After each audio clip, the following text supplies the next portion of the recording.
Good evening. I'd like to call to order the Town of Los Gatos Planning Commission meeting of Wednesday, February 26th. Mr. Paulson, could you call the roll? Commissioner Erickson. Here. Commissioner Sayoc. Here. Commissioner Badami. Here. Commissioner O'Donnell. Here. Commissioner Talasfor. Here. Vice Chair Birch. Hi. Chair Smith. Here. I would ask everyone to stand and join Commissioner Sayoc for the Pledge of Allegiance. I pledge allegiance to the flag of the United States of America and to the republic for which it stands, one nation, under God, indivisible, with liberty and justice for all.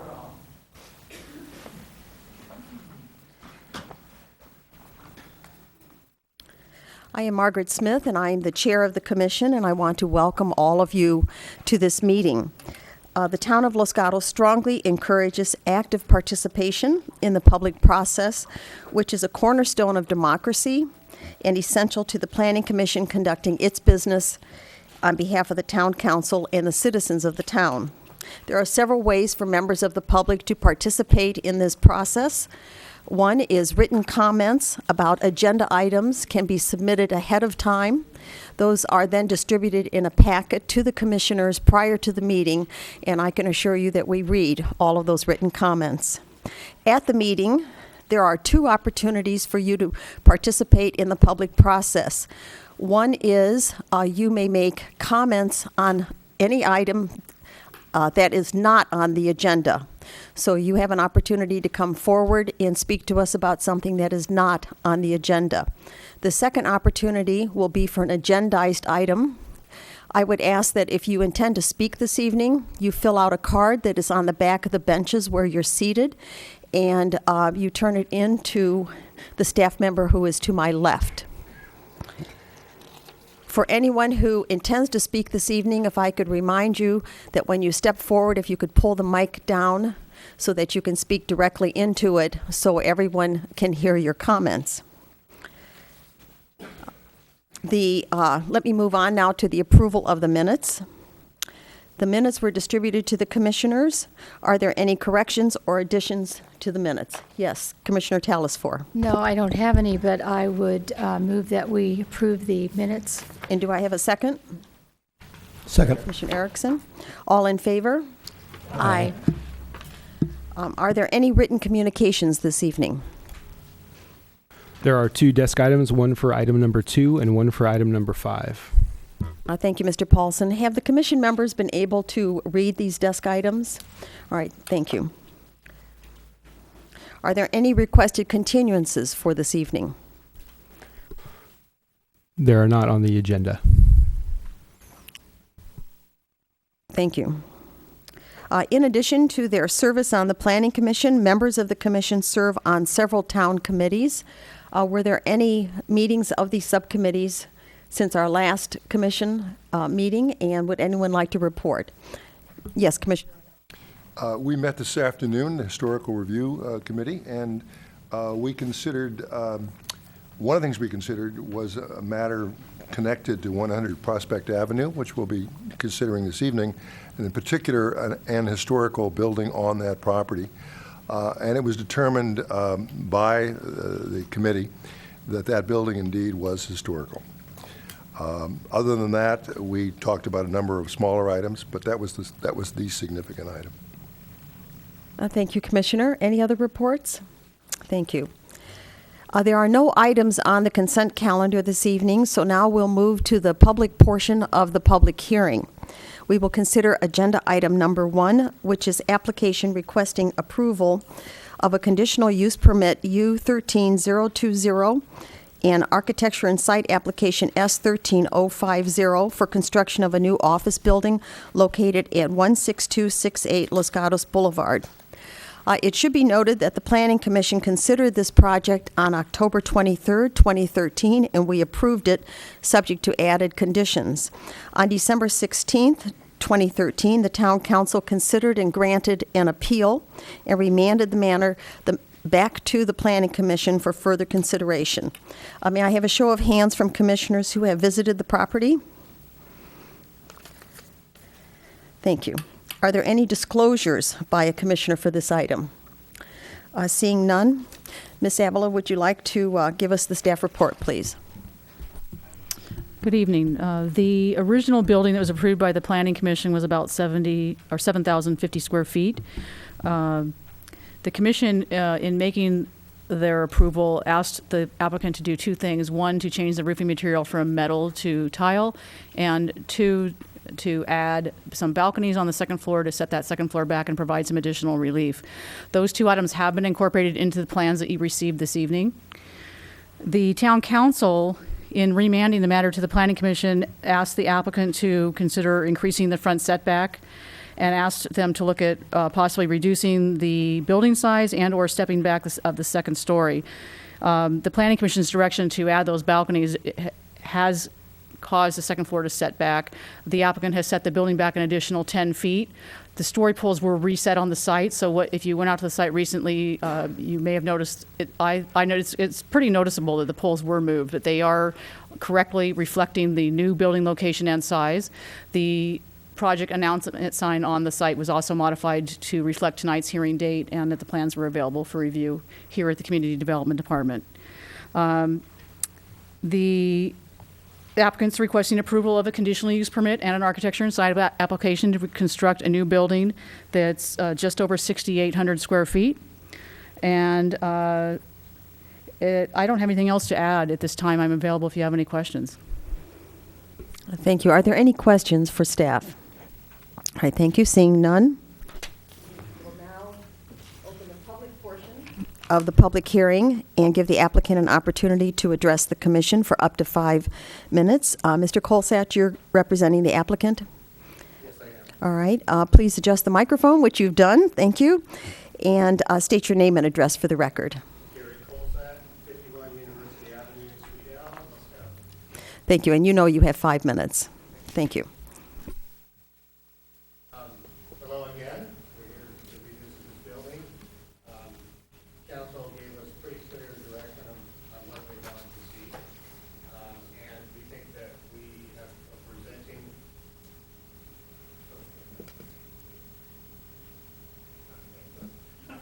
How's that? Mr. Colsat, if you could begin again, just so that Okay. we're sure that we're getting this recorded. Thank you. My name is Gary Colsat, architect, and I'm at 51 University Avenue, Suite L in Los Gatos. Hello again. Again? Happy to be here, actually. But as I was saying, that this matter was brought to the council on appeal, and the council approved the appeal and asked us to come back with some redesigns, essentially to move the building back. That was pretty much the gist of it, to increase the setbacks. And we have done so. And I'll explain that a little bit. But we have moved the building back by 10 feet. We've incorporated the balconies, as Ms. Avila said, as well as changed the roof tiles according to what the commission, the Planning Commission had asked us to do. Happy to do that. We have increased the setback, which meant we lost a couple parking spaces. We actually got a little bit creative and created one parking space in the front setback, not in the setback, but in the front of the building, which we're reserving for electric cars or clean air vehicles, I guess is the proper term for that. We have also increased the landscaping another additional 10 feet, which will help the buffer. I think the big thing about moving the building back by another 10 feet, and if you saw the new story poles reflected, if you look down the line, you see that the building next to us, the House of Hope, has about a 27, 28-foot setback right now, as the brick building has about a 30-foot setback. So now when you look down south, the buildings pretty much are going to line up. Our building is staggered a little bit from the street, and it's actually parallel with the side setbacks and not parallel with the street. And so that, again, increases the oblique angle, which should help. One of the council's concerns was we were coming too close to the street and creating too much of of an infringement on the views and the feel of Los Gatos Boulevard. So now we're back to more what's pretty much established along that street, along that area. We did meet with, we tried to meet with all three of the Marshall brothers, the neighbors next to us that own the convenience store and the retail center next door.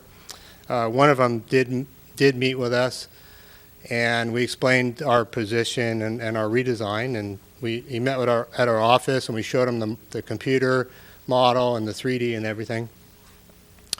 And he gave us his comments.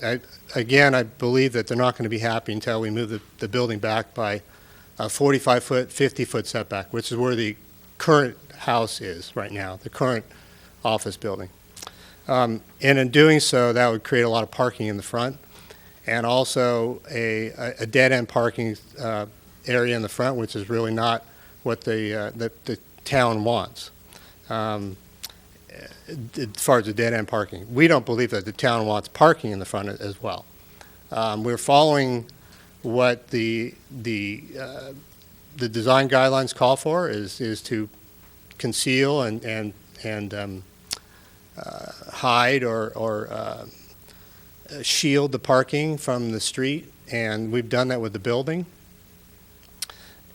We have lost one parking space, and so we've reduced the square footage of the building by 250 square feet. And this building architecturally is pretty much the same building that you approved in October. With the minimal revisions, we had to switch back the exit stair on the side of the building, which usually runs straight down, and we compressed it by doing a switchback. But essentially all the detailing is the same, the style is the same, it's just going to have a different feel because it's going to be set back 10 feet. And if you look at the site plan, you look at the building when it sits on this property, there's abundant, generous setbacks all around this building. This building is 55 feet wide on a 100-foot wide lot. So it's not like it's right across the whole front of the building, of the property. There's, as I say, there's generous setbacks, and this building is really situated very nicely on the property. We don't feel that as an office building you want parking in the front of the building. So that's our position, is to put the parking in the back. This is not a retail center where you need convenient in and out parking. This is all day long parking where the parking will be in the back. And that's why this is the design of this building. Thank you, Mr. Colsatt. Your time is up. Are there any questions for Mr. Colsatt? All right, seeing none, you will have a chance to respond for 3 minutes after we hear from some other speakers. Thank you. Very good, thank you.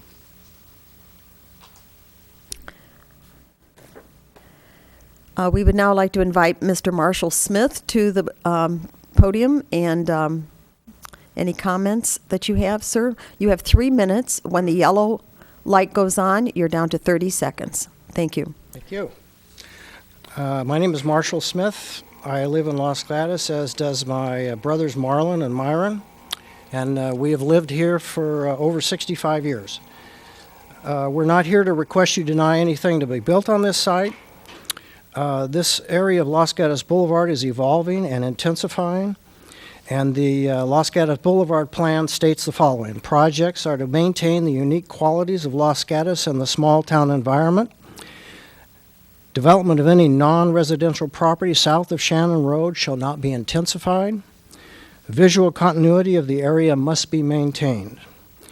We feel that the Commission should look at the cumulative effects of all recent projects and this project and their impact on the boulevard. The applicant felt he was following the Los Gatos Boulevard plan and the commercial design guidelines, but this building is just too big and is not compatible with the area. Without an increased setback of at least 35 feet, this building will destroy the visual continuity of the open space associated with this area. While we appreciate the increased setback proposed by the applicant, we feel this is a token gesture and the building is too close to the boulevard. It should reflect the setback of the church. This is all about context and neighborhood compatibility. The average setback along this section of the boulevard is 36 feet. The new residential project, Laurel Muse, has 13 to 16 foot setbacks along the boulevard, and there is no pedestrian access to these homes from the boulevard. We should learn from this project because it fails to respect the neighborhood context.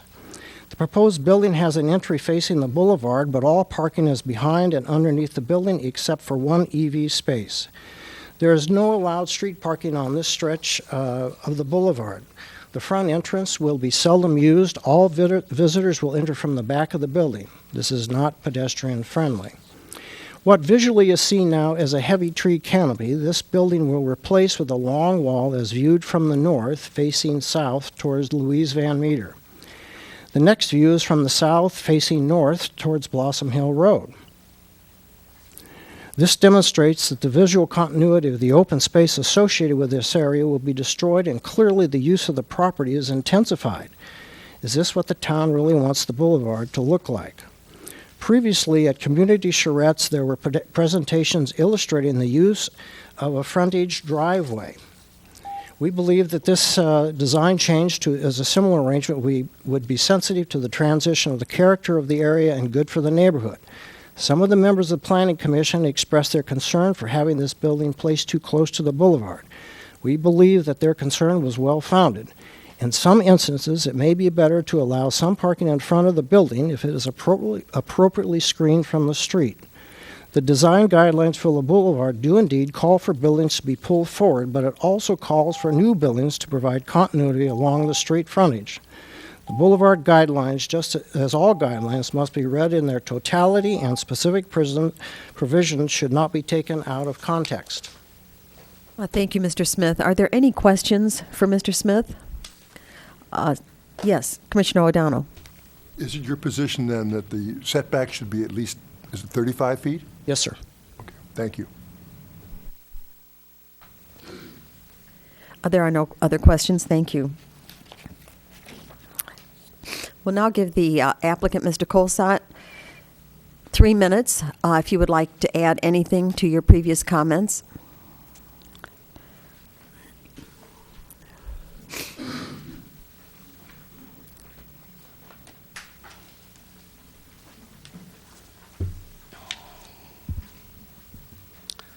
While I respect Mr. Smith's position that, and I agree with his position that the character of Los Gatos should be kept, I think you need to look at the character of this street and the whole town, and I believe that our building reflects the character of Los Gatos, and it also reflects the hard work that was put into the design guidelines. I would caution you to believe those photographs that they showed. I don't believe that they're accurate. I also don't believe his average setbacks of 35 feet. The church setback actually has a 30-foot setback, and the other buildings have less than 30 along. And those are our immediate neighbors. If they're averaging their building, that certainly skews the average. And you know that on the other corner, where there's been several proposals recently and are going to continue to propose projects that are going to be at 10 to 15 feet from the front setback along Los Gatos Boulevard and Shannon Road. So we are just really working into the future here and not the past. I wanted to show you what we did to reduce the setbacks, and if we have to reduce the setbacks even more, we lose. I'll show you how many parking spaces we lose and how parking spaces are gold for us. I mean, they're everything. They are what sets the square footage of this building. The building certainly doesn't look too big from the street. It doesn't look too big on this property. It's under 30, 35, 37% FAR. So it's pretty reasonable building for this property. I don't know if that's going to fit.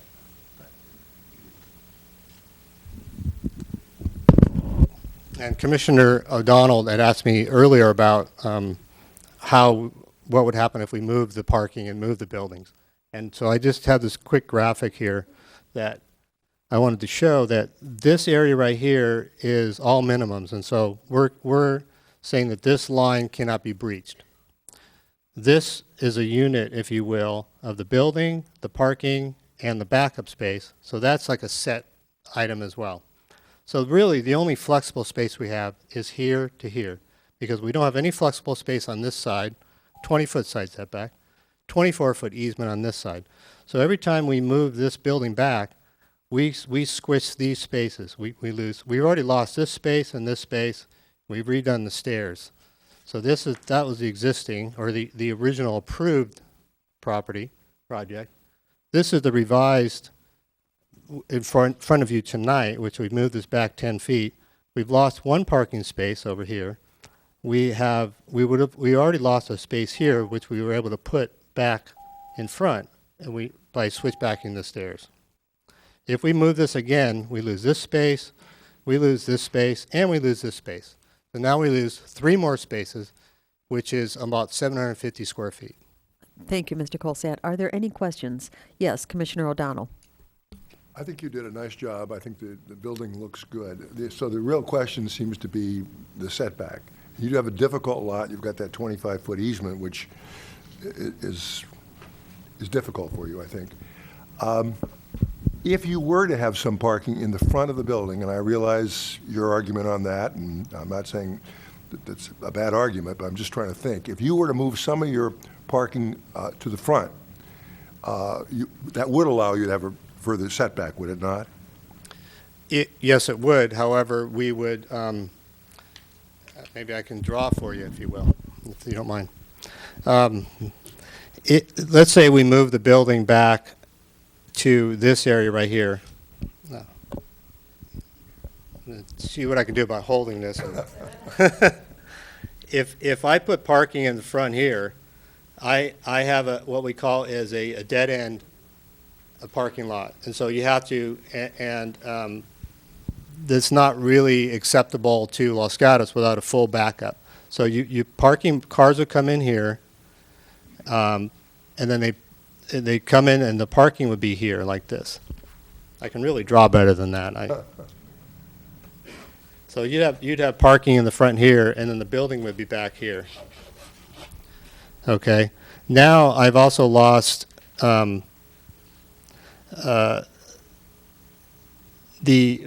we tried this before, and we lose 3 spaces because of what's required to do the backup, and also to come in and out of here, we'd lose another exit. Because right now, we don't have a dead end space. The dead end spaces are what are very inefficient for parking lots. So right now, we can drive around like this. But if I move the building back, I don't really have any room to drive around. And so now I've created a dead end, so then I lose all of these and all of these.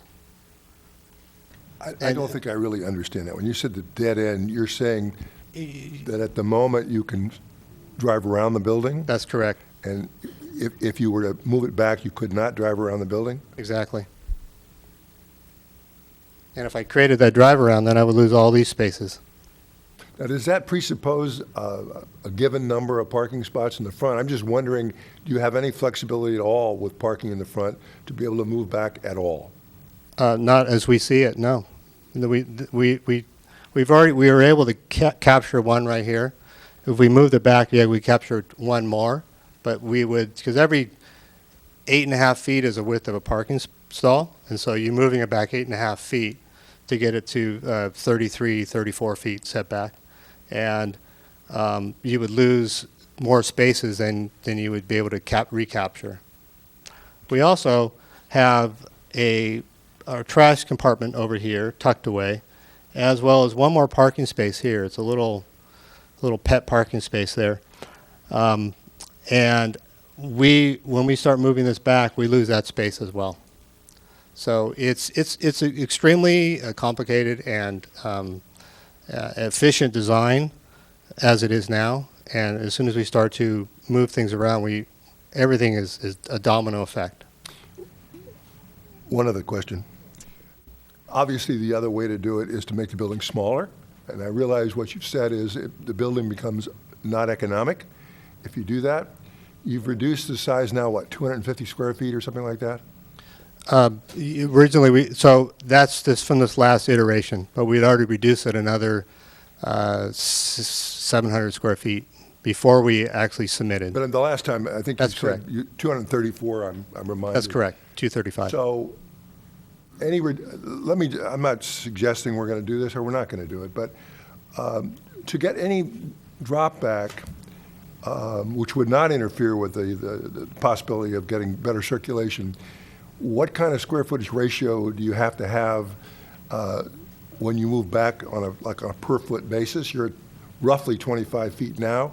If you were to go back 27 feet and all you did was make the building smaller, how does that equate? Well, I can't move the building back one more foot. It's the minimums everywhere, okay? So if I move the building back by 2 inches, I've lost these parking spaces. So it's a matter of either 8.5 feet or nothing. And I think it really gets back to why are we forcing this building to go back so far? We've got other neighbors and the church is really fine with this. You haven't heard from anybody else except for the immediate neighbor next to us who feels that this should be set back even further. And so our contention is it fits well with the street. This is an extremely wide portion of Los Gatos Boulevard. It can handle a 25-foot setback. Laura Muse is 15 feet. I'm not saying that's right. I won't comment on that. But if, as you go across the street, as we addressed this with City Council, and I didn't want to rehash our whole presentation with the council, Town Council, as you cross Roberts and Shannon Road, all of those buildings are at 15 feet. That's just the fabric of this street. Thank you. On both sides. Thank you. Commissioner Talasfor. Thank you for sort of explaining this to us, although I'm still confused about the parking. So you put, to demonstrate losing the parking in the back, you put 1, 2, 3, 4, 5 parking places in the front. Is that what you would put there? Actually, there'd be 4 parking spaces because the handicap space is really 2 spaces. Okay. So is there any, I don't know, I'm just wondering, but if you did move it back, the building back, and you kept the parking in the front, you're talking that it would be difficult to be able to back up, well, you couldn't back up if it looked like that, right? In that configuration? What you have to do is create a backup, like a hammerhead type of a situation. Right. So is there any, I don't know, I don't even know. Is there any issue with making the parking lot larger in the front? Well, it's an aesthetic issue, number one. But if it was heavily landscaped from the front? It's a complete redesign, and it goes completely against what the town, or the planning, the direction of planning, of the design guidelines, everything. It's completely different. And I don't think that is in the spirit of what Los Gatos is about. So, okay, and I know that at the town council, could you remind the commission, because I tried to watch it on Granicus and it was difficult to listen to, but they talked a lot about a variance. So can you refresh us about that? Okay, that's a really dangerous topic. Okay. We've talked at length with staff about a variance, and the variance wouldn't really do us much good. I'm not sure what we would ask for in a variance. And the fact that you can't just willy-nilly ask for a variance. You can't get granted a variance because you have to have a special need for a variance. Okay, well, in this case, it might be the parking. And it might be to make the front parking, which we don't love, but if it was landscaped well, it could work, and you could just set the building at the size it is now back a little bit more. But you're asking for an actual variance? I'm not going to ask I'm for just wondering anything. because I just throw, I would actually have you talk to Mr. Paulson about that issue. Commissioner Talasfor, we can take that up then Yeah, with right. staff. Thank you. Yes, Commissioner O'Donnell. Could we just clarify that point, though? I want to make sure. I thought the council was suggesting a variance in the rear of the lot so that the setback from the back neighbors would be less. Is that your understanding? That's what they were suggesting. Okay, But that and- doesn't really help us because that's not where the issue is. Okay, so whether or not the variance could be granted, you're saying that would not solve the problem? That's right. And then we'd have to ask for, Okay, you didn't make that, Permission from you the didn't make that neighbors. clear to me. It was Okay, in I'm the sorry. back. Thank Yes, you. it's in That's the what I back. was, thank you. Mr. Colsett, I have just a couple of questions. One is relevant to what you're talking about now. As I look at your plan, am I to assume that the parking spots to the right beyond that easement are the beginning of the parking spots for your neighbor's building and business?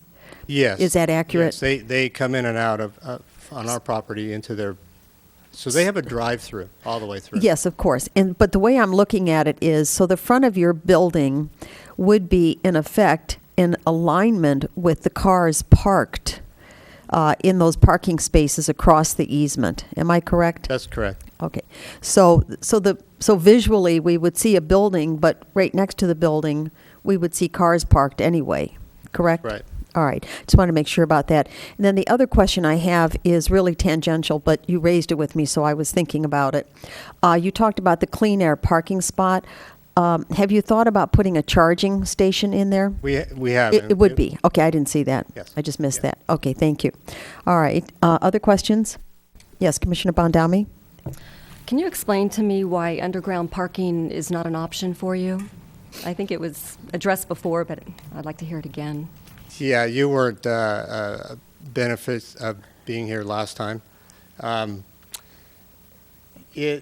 We researched that it only gained us 2 spaces, and the cost was $500,000, and it didn't do us anything. It's very difficult, actually, because of the easement that we have on the right-hand side. We can't touch that easement. This easement goes to the rear of the neighboring building, okay? And so we can't use that for ramping, for anything like that. And so that has to stay flat by the legal description of that easement. So now we're stuck with a very, very narrow building to come in and out, and we have large trees on the right-hand side. We have a setback on the right on the south side, excuse me, right side as you're facing the property, and I don't know if we want to explain every little detail about that. It just doesn't work financially and physically. Thank you, Mr. Colsett. Are there any other I questions? don't know if I satisfied your question, but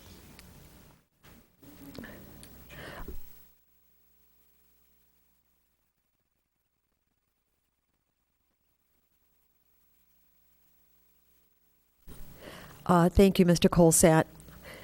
I believe if you could take your seat. We do have a card that came in late. Is it Mr. Barth? Florian Barth would like to speak. Normally, just so that you understand, this is out of order, but because he is the property owner and has asked to speak, I think it is incumbent upon us as commissioners to hear what you have to say. Thank you, sir. Thank Please you very state your much. name and address. My name is Florian Barth, 18001 Wagner Road in Los Gatos. Been a Los Gatos citizen or member here for the last 14 years and really enjoy the town. I have refrained from talking at the last planning meeting. I also did not speak at the council meeting because I do believe in a due process, and we were very clear when we started this project that we wanted to be compliant. We wanted to be compliant with the Los Gatos requirements and planning guidelines. When we ran into questions by the town architect, we completely redesigned the building and went from 8,000 or 9,000 square feet down to 7,500, and took another 3 months and made sure that we satisfied the guidelines. I was very keen not to ask for a variance, and I'm shocked that I'm asked to ask for a variance, but I was very keen that we comply. I have been myself on the building code for 25 years with the American Concrete Institute, so I'm a true believer in guidelines and compliance.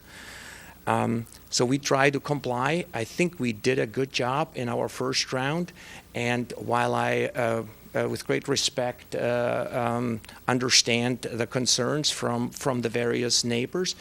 We did talk to them, as we did in the last cycle when we moved the building back, explained it again, but we also have to appreciate other neighbors. It is not a one-person show, and we have to really appreciate what's going on around us. For one, if we would move the building back, please remember that on the north back end of our property, there's a residential house. If we would move that office building back, we moved it 10 feet in, but we did not extend it in the back. If we would push that building back 10 feet, we would literally see from the office building into other people's backyard, and that's just wrong. We try to stay away from the back there. We try to keep that setback. We try to keep away, and I believe a variance to push back towards that into the area of that residential building would just be a real mistake to look into people's backyard from an office building where we are literally 25 feet from the main road. So I think the design, the way it currently is, really satisfies the town guidelines. Thank you very much. Thank you, Mr. Barth. Don't leave it in case there's any questions. Thank you. Thank you. You can be seated now. And now we will close the public portion of the public hearing and ask if commissioners have questions of staff, want to comment on the application, or want to introduce a motion for consideration by the commission. Commissioner O'Donnell. I have a question of staff.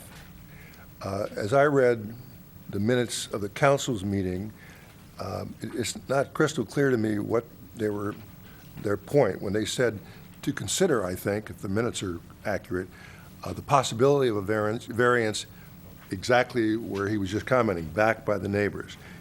Could you give me any further insight in what the council was saying? There's a required rear setback of 20 feet, and that's because the property behind this has a residential zone. They don't need to encroach into the setback. So I don't think a variance is necessary for the building location. The problem with pushing the building back further is there is a landscape buffer along the rear property line, there's a row of parking spaces, and then there's the minimum backup of 25 feet. If you move the building back into that backup area, then all those spaces go away. If you push them, I mean, potentially you could put you could eliminate a landscape buffer, or that would require a variance. Or you could potentially have a variance for a reduction of parking. The building itself doesn't need to encroach into the setback, because if it pushed back further, it's going to eliminate a bunch of parking spaces, and that makes the building get smaller. So as Gary mentioned, it's kind of a domino effect. The back wall of the building is solid in that corner, so if you push it back, that interferes with the maneuvering in and out of those parking spaces along that rear property line. So it kind of all works together. So I'm not sure a variance is really a great solution. The other problem, and I think what Gary was trying to explain, is there are state mandated findings that need to be made to grant a variance. So you can't just grant a variance because it's reasonable, or you think, let's give this guy a break to make this thing work. It has to be something based on the size, the shape, the topography, something unusual that presents a hardship and supports the applicant not being able to meet the town code requirements that isn't a special privilege that you can't grant to everybody else. So it's not that easy to ask. The idea was they were trying to find a way to make it all work, but I think it would be difficult to support a variance for anything. Reducing parking is certainly not a great way to go, because then we create a parking issue out there. And probably people will start parking in the neighbors' parking, which they're not going to want to have happen. Thank you. Did that answer your question? Yes, thank you. Yes, Commissioner Sayak. Ms. Avila, when this last iteration and this last design came, I should have asked the applicant, and it just occurred to me now. Was there any discussion with the other neighbors besides the Smiths? Specifically this residence in the back, because not only, one of the talk is pushing it back, one of the design guidelines for Los Gatos Boulevard is being sensitive to residential neighborhoods. So was there ever a discussion with the residents and their concern that moving a commercial closer to them, regardless if it's 8 feet or more, would in any way impact their living? We didn't meet with that particular neighbor because they had not raised a concern about the project. Mr. Barth was concerned about pushing the building back and impacting them since their rear yard abuts the property.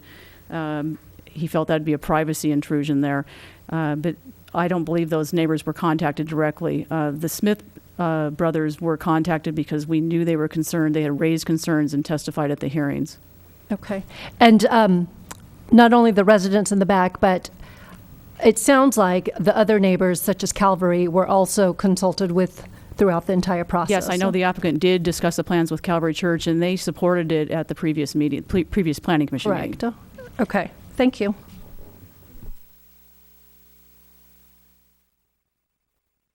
Commissioner O'Donnell? Just one other question. One of the things the council was sensitive about, and I was, the first hearing, was the setback. We've heard different figures tonight as to what the average setback is, depending on who we measure as our neighbors, or as their neighbors. Did the council at all discuss what their view was as to the setback in that area? Because it's a little difficult with the Smith property having the setback they do, the church having a totally different use, the one building of the church, which is right next to it, I think has a slightly, maybe 27-foot setback, so it's only pretty close. So is there any discussion with the council as to their view of the setback? The council did not provide direction on what an appropriate setback would be. They just suggested increasing it. But they didn't say 5 feet, 10 feet, 20 feet. There weren't any numbers that were discussed. Commissioner Bondami? The council did discuss providing for more visual continuity, and I see that on the south side, but I don't see that on the north side at all. And when you're driving down Los Gatos Boulevard, when you drive north to south, the general plan and the commercial design guidelines does discuss the fact that buildings should become smaller in scale, especially south of Shannon Road. So I'm concerned that the direction of the council was not followed. On top of that, the reduction of square footage of only 3%, I'm not sure has an impact on the intensity of this building when the general plan discusses the fact that existing non-resident uses shall not be intensified. So you've got an existing non-residential use that's 1988 square feet, and you're going to a new use that's actually 6,815 square feet. So we're seeing a 250% intensification, and that concerns me. Any other commissioners? All right, do we have a motion to consider? Commissioner O'Donnell, did I see you scratch your head?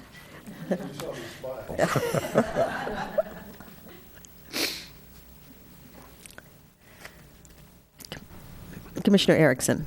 I'm not going to introduce a motion, but I'll comment, provide some comments from commissioners. It seems to me that parking in the front of the building is not consistent, in my judgment, with the guidelines with the Los Gatos Boulevard. So to me, putting parking in front of the building isn't something we should consider. So the options that were, and I think they've done what they can do at the rear of the building, so I don't think you can move the building back at all. So the only way, if we were to judge that the setback needs to be greater than 25 feet, let's say 30 feet, 35 feet, we're going to require the building to be smaller. And so it seemed to me that's really the question before us is, do we want to move the building back and require them to reduce the size of the building?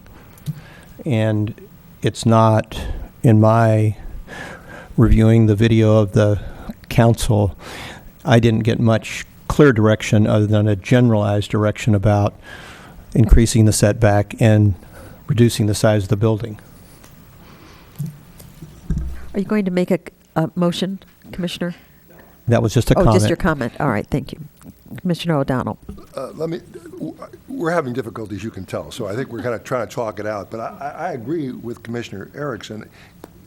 It seems to me if you want a larger setback, you've got to reduce the size of the building. On the other hand, I am not as troubled by the size of the building in that, notwithstanding that it's going to replace a residential property that was converted to office use, it's a well-designed building. It's an attractive building. And at some point, if you reduce it too much, you're not going to get that. You may not get anything.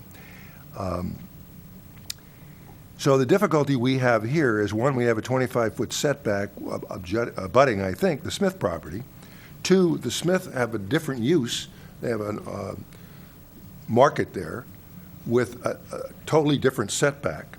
And as near as I can tell, the only people, and I don't mean this in any derogatory sense, the only people we adversely affect by having a setback not greater than 25 feet is the Smith property. And the only reason that is because of the current usage of that property.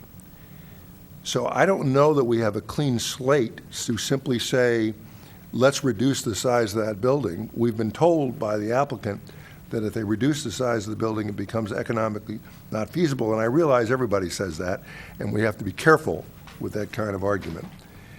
But I do think that they put a lot of effort into the design and were responsive to our requests. And it does appear to me that if you reduce the size of that building in any significant amount, you're going to have a different building.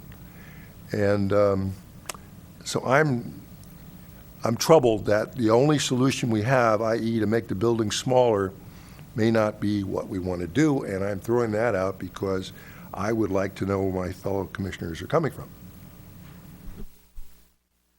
All right, then I'll take a stab at this. Commissioner O'Donnell, you'll be pleased to know that I happen to agree with you this evening. I do think that this is a well-designed building, and I was particularly struck by the last design, the plan that Mr. Colsat put up, because I was able to see that the front of the building was in alignment with the parking spaces of the property next door. And when I think of driving down the avenue and I'm seeing a building and cars parked in parking spots, I mean, it seems to me that we're tying together a commercial building. I think that I did not get from the council when they remanded it back to us that we were to push for a smaller building. What I understood was that the setback needed to be changed, which I believe the applicant has complied with. So I would be in favor of approving a motion, should one be on the floor, or agreeing with a motion to approve this application. And those are my comments.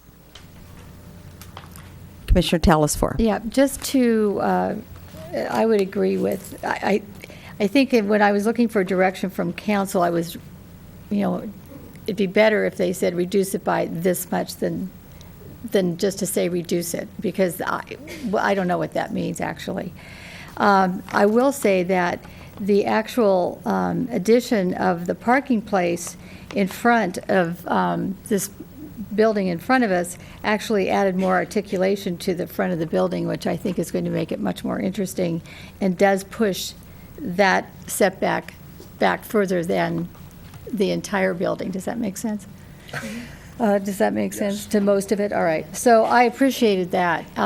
So something good came out of something that was difficult. So in that case, I could go ahead and support this building, and I'd be happy to make a motion, unless somebody else wants to go ahead with that. Okay. Go ahead, Commissioner. All right. So, and it's not prepared. Let me find my findings before I jump in here. Is this it? That's all I had? That's all? Okay. Findings are on page 2. All right. So I will move to approve architecture and site application S-13-050, conditional use permit application U-13-020 at 16268 Los Gatos Boulevard. And I can make the recommendation to approve this because the project is categorically exempt from CEQA Exhibit 5. I can make the findings required for the granting of a conditional use permit, Exhibit 5, and find that the project is consistent with the commercial design guidelines, especially now with the improvement of the setback and also the reduction of the building, and find that the project is consistent with the considerations for approval of architecture and site applications, and find that the community benefit is being provided as required by the town's traffic policy, and approve conditional use permit application. And so with that, look for a second. Do I have a second? Thank you. Yes, Commissioner Birch. I'd like to second the motion, and I would also like to make a quick comment that I personally appreciate the amount of compromise that I've seen from the applicant. I felt that every comment we made in our original meeting and the comments made from the council have been implemented here, and I appreciate that. We don't see that all the time, and I just wanted to make that comment that I think that is very helpful in our decision making. Thank you. Yes, Commissioner Sayak. One other comment that I would like to make, I am going to be supporting the motion. When this came before us, one of the issues that was under consideration was the construction, and I did go through the conditions of approval, and everything that we had noted was in there, so I do want to thank you for that. I do want to make a note, though, that under condition of approval number 65, we had talked about working with the neighbors, which is in here, but if it could just also, if you could share with your construction crew that not only was it before school started, the 8:30 a.m., but we were also concerned about 2:30 to 3 when it's heavily pedestrian use of Fisher as well as Van Meter. And so I wanted to make sure that that was included in your construction management plan. But other than that, as everyone here has said, I do appreciate the compromises. I think compromise is difficult, but I do believe that what is presented before us is what is the best of what can be used with the designated land, and for that reason, I'll be approving what's before us. Thank you, everyone. If we could now vote on the motion, all in favor? Aye. Opposed? Commissioner Bondami opposes. Thank you, everyone. We are going to take just a 2-minute break. A commissioner has asked for just a very quick break. Oh, Mr. Paulson, I'm sorry. Are there appeal rights? There are appeal rights. And just for clarification, we want to make sure it's the conditional use permit and the architecture and site application. We have 2 applications here, so just for the record. Anyone that's not satisfied with the decision of the Planning Commission can appeal that decision to the Town Council. The forms are available in the clerk's office. The appeal must be filed within 10 days, and there is a fee for filing the appeal. Thank you, Mr. Paulson. Now, I have had a request from a commissioner for just a 2-minute break, so that's what we're going to take, and then we will resume in really 2 to 3 minutes. Thank you.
meeting.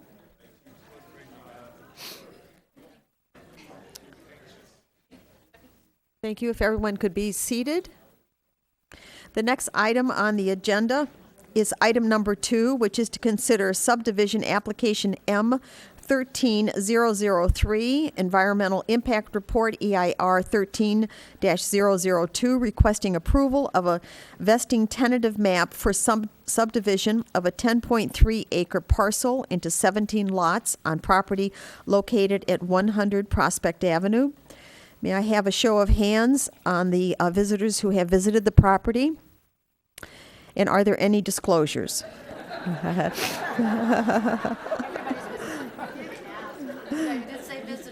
Sorry. Commissioners. Okay. Are there any disclosures? Well, I will make a disclosure, and that is that when I did visit the property, because of the nature of the use of the property and the terrain, I was accompanied by 2 representatives of the applicant who were kind enough to keep me from going down any of the terraces or walking into any of the residences. So I want to thank them for that. May I have the staff report, please? Commission, you received a desk item this evening that includes a number of letters of support for the project, and one additional letter of support came in after that desk item was prepared. That was from Sheila Chavez, and she just stated her support for the sisters. The Historic Preservation Committee considered the proposed demolition of the building known as the Stone House at tonight's meeting, as Commissioner O'Donnell explained earlier. The majority of the committee felt that the building had historic value, even though it is in very poor condition and has termite infestation and other issues that the applicant will probably explain in more detail. The dilemma with retaining that structure is it crosses a proposed property line. So that would mean either changing property lines or potentially relocating the structure. It looks like relocating the structure is not going to be feasible. They may need to do a little bit additional evaluation to make that determination, but it is built on a very steep hillside of about 40%, and it doesn't look like it's going to be real simple to pick it up and move it. So if the decision is made to save that structure, the likelihood is it means changing lot lines around. The applicant is proposing to subdivide the main 10.3 acre parcel that currently houses the convent and conference facilities and administrative offices into 17 lots. The sisters also own a property that is not it's across the street on Prospect. It's about 1.5 acres. That is not part of the proposal. That property will be retained and continue to be used by the sisters. The existing conditional use permit does cover both properties, so we will need to modify that use permit just to pertain only to the Villa Holy Names property, which will be staying and remaining in use. And then that'll need to occur, and we did add a condition in the desk item, so if the commission moves this forward to the council this evening with a recommendation, it's recommended that that particular condition be incorporated, requiring that use permit to be modified. And based on the existing zoning of the property, which is R120, there's a potential for 21 lots. The proposal is for 17. That is based on a pretty detailed evaluation that went on in the property, determining, appropriate building sites, getting utilities in, access, all those issues that go into a subdivision. Environmental review was done for the property, although a mitigated negative declaration could have been done based on CEQA requirements. The applicant chose the more conservative approach and did a full environmental impact report. That environmental impact report went out for public review in late October for a 45-day review period. We did receive a number of comments. The comments and responses document was completed in February and was sent out for a 10-day review. It was sent to all commenters as well as to the commission and council. And that document combined with the draft EIR forms your final EIR, and that's the EIR that the council will ultimately have to certify to approve the project. The commission is a recommending body for the EIR and the vesting tentative map. Town code requires vesting maps to go to the town council. So when the commission formulates a recommendation, it'll ultimately go to the council for a final decision. The sisters, and I did want to mention our environmental consultants are present this evening in case there's any questions on the environmental process or the environmental documents. The sisters did extensive public outreach for this project, beginning at the very start when it went to the Conceptual Development Advisory Committee. They engaged their neighbors, had a number of community meetings, and met with some individuals that had specific interest in the proposal. They've made some adjustments to the plan based on comments from residents, and they may go into that further in their presentation. I think this is a project is a great example of how to do it right. Engage neighbors early, take their concerns into seriously, incorporate them into the proposal. I think most of the people are here this evening to support the proposal, and you'll probably hear from a number of them. I don't have anything additional to add to the staff report. We do have an engineer present if there's any questions about subdivision improvements or utilities or engineering aspects of the project, and I'm available if you have any other questions. Thank you, Ms. Avila. Are there any questions of staff? Yes, Commissioner Talasfor. Yeah, thank you. About the stone house and the Historic Preservation Committee saw this. You said it's on 2 pieces of property? The stone house is on the main property, the 10.3 acre property that is proposed to be subdivided. But it's but that particular structure was put into the town's historic resources inventory when it was created in the early 90s.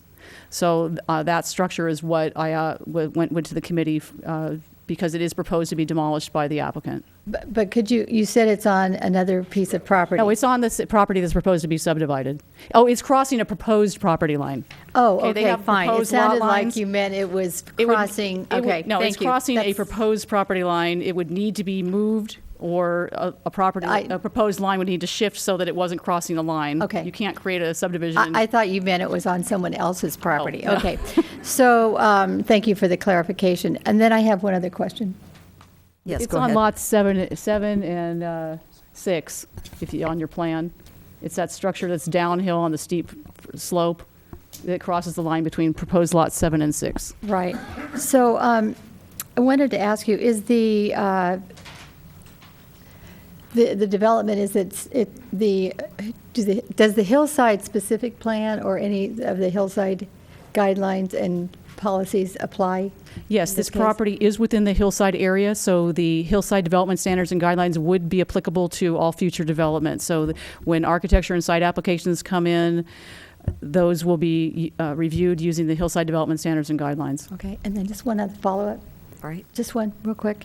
And the other question is, at the site, the conceptual site layout as we see it, is this what we are approving, or would this at all ever change, or can it change? There's a couple of different exhibits in your package. One of them just shows the lots with nothing on them. One is showing proposed driveways. It's showing it shows the setbacks, and it also shows the logical building envelope. And those were based on slope, tree locations, that sort of thing. If the lots where were is proposed that? in this configuration, well, sheet 3 just shows all the lots. Yeah, I If you know, look but at I sheet want her 4, to- I sheet want 4 her to shows tell me. driveways, and it shows it shows the setbacks, and it also dashed around the perimeters of the lots, and then it's showing building locations. Okay, They could potentially propose, if someone was to develop a lot or all the lots, they could propose something as long as it didn't encroach into the setbacks. The applicant attempted to show you the logical building location based on all of the, topography, trees, Okay. those sorts of things. okay, so it's not set in stone? Correct. That's Thank you. a conceptual plan to Thank show you. that they've got buildable sites. Thank you. Thank you. Commissioner O'Donnell. Going back to the stone house, I'm trying to figure out the impact of what the Historical Review Preservation Committee did today. They decided that it was indeed something that should be preserved. We're being asked, however, to approve a subdivision map, which, under its present configuration, would split the building, let's say, in half. I don't know if it's literally half, and we can't do that. So I'm wondering, what is the scope of what we can do? Can we ignore the finding of the committee? That's one question. The second question is, if we could not, do we have to say the map is approved, subject, however, to some condition? So how would you guide us? Well, the commission, the Historic Preservation Committee is a recommending body, so that is a recommendation. The commission could make a determination that it's appropriate to demolish that structure based on the evidence that the applicant provided. The commission could decide that it's appropriate to save that structure based on the committee's expertise and recommendation. It could be more moved forward to the council with that stipulation that the structure should be saved, or the applicant should investigate that. I believe that they intend to do further evaluation of that structure since that issue came up this evening. You could ask them to change the lot configuration to keep the structure. There's various alternatives that would make that work. I think I should disclose that I was the one person who voted against the recommendation of the Historical Preservation Committee, and I don't know to what extent my fellow commissioners have visited that particular building on the site, but if you have, that would be very helpful. Thank you. Commissioner Sayak. On that particular issue, was there any discussion on alternate ways to preserve or honor the historic nature of the home? I know in previous projects we've saved stone to be able to use in some way. Was there any discussion of that possibility, so that could be included as some way to mitigate the issue? Yes, there was. Yes. And the applicant did indicate that they plan to save all the stone structures on the property and reuse that stone. But in particular, on this one thing we talked about, we did talk exactly about what you're saying. However, the majority of everybody but I, that's certainly the majority, just felt that the building had historical importance. The architect who designed it is an architect of note. The substantial question was the condition of the building. And so if you look at it, nobody had enough evidence to suggest you could move the building. I don't want to argue my case since I lost it earlier today, but I would tell you that either you change the map to go around the building somehow. I would not think you're going to be able to have that building moved and have it disassembled. But if you read the report you have before you, and I'm sure you all have, you can form your own opinion, having seen it, as to the condition of that building. So it'll be interesting when we get there. Okay, thank you. Commissioner Sayak. And just to follow up on that particular issue, and we don't have to discuss it now, but I would like some specific feedback from staff on what exactly we should be doing from these committee recommendations. Like how much strength, how much really what should we be doing? I understand it's advisory, but I'd also hate to have them go through this effort of making a recommendation if it's something that isn't given more strength in their advice to us. So that's something you can address now, something later, but I would like to hear really how we should be using these recommendations in the future as well as for this project. Sure. Well, I think you're all free to take the HPC's recommendation. If you have evidence or evidence is provided to the contrary of the decision that the HPC was made that you feel makes a determination in your mind that that recommendation may not need to be followed, then that is an option. As this moves forward, it's similar, and I think that maybe where your comment's coming from is just like the Planning Commission makes recommendations to the council, and sometimes they agree and sometimes they don't. So it's really should be based on facts and evidence that support your decision that their original decision may not be valid. Go ahead. And then two more questions that are not related to the stone house, if that's okay. With regard to the mitigation on the tree removals, do we have, do you or the applicant, will you speak to where exactly some of those, we pay into a fund, do we have any control where these trees will be planted in the future? The applicant will likely do a combination of planting replacement trees and potentially paying some in lieu fees. The canopy, we use a canopy replacement, so when you take a tree out, the replacement trees may be 2, 3, 4. The number depends upon the size of the canopy that's being removed. So ultimately, we take all the trees that come out for the subdivision improvements. We calculate what the replacement trees are. They can plant some in along roadways, and it's more likely we're going to deal with that more extensively with the architecture and site approvals. And there may be additional tree removals that come up with individual site development. We'll do an arborist report for each house and evaluate the trees again that are specific to the development proposal. Look at the replacement trees in more detail at that time. But at this point, we're only factoring in that we factored in what we thought would be the tree removal for the development as a whole.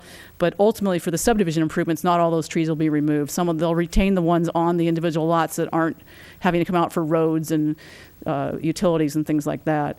So we will plant as many on the site as can be planted on the site. At some point, you can't get them all in there. It's just not good forestry practice to, overplant. So if they pay into the fund, it goes into the town tree fund, and that funds planting of trees within town, but we don't normally specify where they go. They could go in parks, they could go in public spaces, street trees, any number of things. Thank you. Yes, Commissioner Erickson. So this just back to the stone house, since we left the stone house.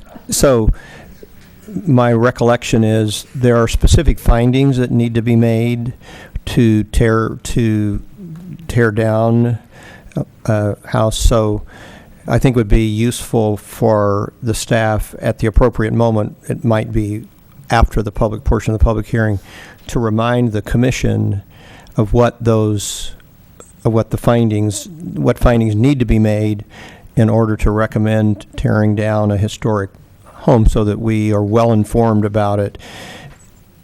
And presumably we would need to make findings consistent with those guidelines. Is that correct? There are findings for demolition of a pre-1941 structure, and we can give those to the Planning Commission. There are also findings for removal of a single-family residence. However, the stone house is not a single-family residence. They call it stone house. That's the name that was given to the structure by the sisters. It's not a house. So the findings in the town code for removal of a single-family residence are not applicable. You do not need to make those findings. It would simply be the historic findings, and we will get those to the commission. Yes, Commissioner O'Donnell. When they later discuss with it, there are something like 5 conditions you have to satisfy. But I would just call to your attention at the moment that one of them is the integrity of the building. So we get into the other things, which I will give you, could probably go either way. But when you get down to the last one, the integrity of the building in and of itself, if you were to find the integrity of the building was such that couldn't be redeemed, couldn't be moved, that kind of thing, you would have sufficient evidence not to save the building. Precisely why I wanted them read into the record. All right. Thank you, commissioners, for your questions. We will now open the public portion of the public hearing and give the applicant an opportunity to address the commission for up to 5 minutes. And I call Sister Mary Pat Leroy, who will speak on behalf of the Sisters of the Holy Name of Jesus and Mary. Welcome, sister. Thank you for pulling down the microphone. And you have 5 minutes, and when the yellow light blinks, that means you're down to 30 seconds. Thank you. Thank you. Good evening, Chairwoman Smith and Commissioners. My name is Sister Mary Pat Leroy, a Sister of the Holy Names and Chair of our Long Range Planning Committee. Thank you for the opportunity to meet with you today to provide some background on our plans. The Sisters have served thousands of residents of Los Gatos since our arrival in 1945 through our mission of education at St. Mary's School and a Montessori school on our property. Our senior sisters have responded to many requests for prayers from the community. Our 10.3-acre campus can accommodate 140 sisters. It includes a care center, chapel, living areas, administrative offices, conference facilities, etc. There are more than 85,000 square feet of buildings on campus. Most of the space is in the 3-story Marion and Sienna buildings. Given the age of our sisters, the changes and rising costs of elder care delivery, and the age and condition of our 60-year-old buildings, We have been evaluating our property and options for health care and housing. Our original hope was to remain on the property and develop a plan with partners that would respond to our needs and the needs of the broader Los Gatos community, similar to Los Gatos Meadows or the Terraces. The options proposed to us, however, would have been too intense for our property, would have increased traffic significantly, and would not have been appropriate for the character of our neighborhood. So we moved in a new direction. We have found 2 retirement communities not far from our current site to provide skilled care and assisted living for our sisters. And we made the difficult decision to sell our home and return our property to its residential roots. Surrounding us today are single-family homes. The map that we have submitted will return our property to a compatible residential use. We prepared a plan that is consistent with the surrounding neighborhood, is compliant with the Town of Los Gatos general plan and the existing Town of Los Gatos zoning. It will result in an overall de-intensification of the use and the site. After reviewing the application and all of the technical studies for the project, the town and its environmental consultant determined that the environmental review process under CEQA could have been fulfilled by preparing an initial study, mitigated negative declaration. While such a study would have been legally adequate, we decided to complete a comprehensive EIR for the project. We assumed the added cost and the extended timeline to ensure that all potential environmental impacts were thoroughly studied and that the project was evaluated for consistency with the town's goals and policies. We are pleased with its evaluation and conclusions. As confirmed in the EIR, there are no significant unavoidable impacts as a result of the proposed project. In fact, there are very few impacts in general, and all are mitigated to less than significant levels. Our proposal conforms to the general plan designation for the property and neighborhood. It also conforms to the Town of Los Gatos general plan goals and policies, as confirmed in the EIR and staff report. Our map fully complies with the Town of Los Gatos zoning for our property. We are not requesting, nor do we require, a planned development zoning. While the zoning allows for up to 21 lots on our property, our tentative map includes only 17, which is lower density than is allowed for the property. Lot sizes are consistent with the zoning and our neighborhood as confirmed by the town staff's evaluation and EIR. The map is a standard and conforming subdivision under the Subdivision Map Act. We do not request or require any exceptions or variances for the map. When we announced our transition in November of 2012, we sent letters to all of our nearby neighbors and have sent regular updates. Since our announcement, we have held 6 community meetings with our neighbors on the Hill to keep them informed of our plans, the town's process, and the environmental review process. Sister Kate, our development director, has had many conversations with neighbors and friends who were not able to attend one of the meetings. We have been quite moved by the kind words of support that we have received from so many of our friends and neighbors, and the expressions of regret that we will eventually be leaving the property. We share that regret. Many sisters and supporters of our project are here today. I would like to acknowledge your presence, and if you wish, I invite you to stand.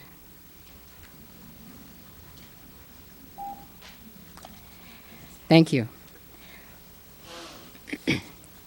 To summarize, the proceeds from the sale of the Los Gatos property represent critical funds necessary for future health care and housing needs of our aging members.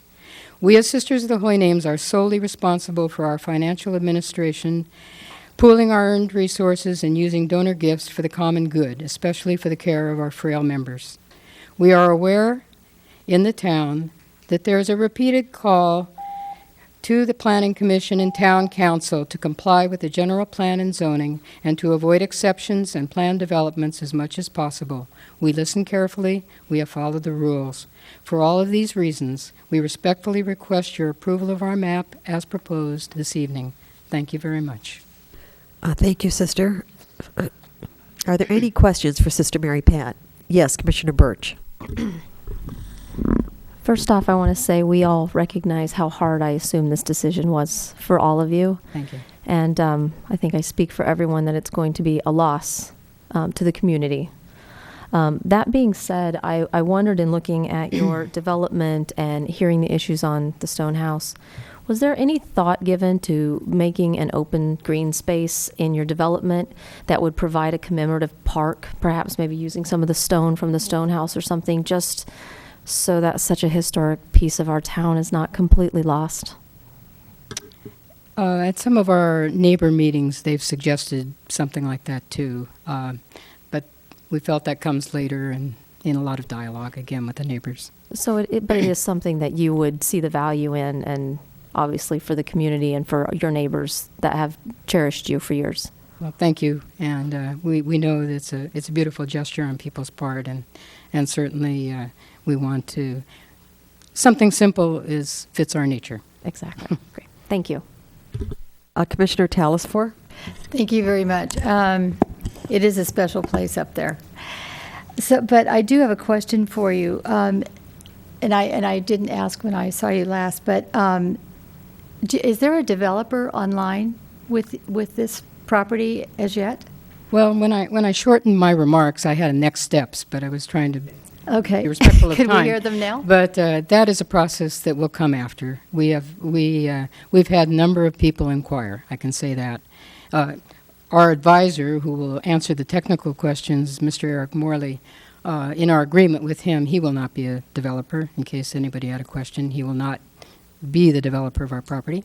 But we have had a number of inquiries, but we won't begin to follow up on that, do an RFP, something like that, until after we have the approval of the map. And, we're anxious to get going on that phase. It's been getting along for us. Okay, so that'll be phase 2. Well, I hope that it won't be lost that property has to be memorialized in some way, because it's historic in that all the names in Los Gatos, Bachman, Peralta, Hernandez, Kimball, are all associated with us. And I think it should have, and I'm hoping that the developer that comes forward would certainly contribute to that. And I would love to have it be something that could be shared by the neighborhood, actually, as they drive up to their own homes and down the streets and through the streets. Right now, the way the property is situated, when you are coming up Reservoir Road, you do see a somewhat of an expansive green area.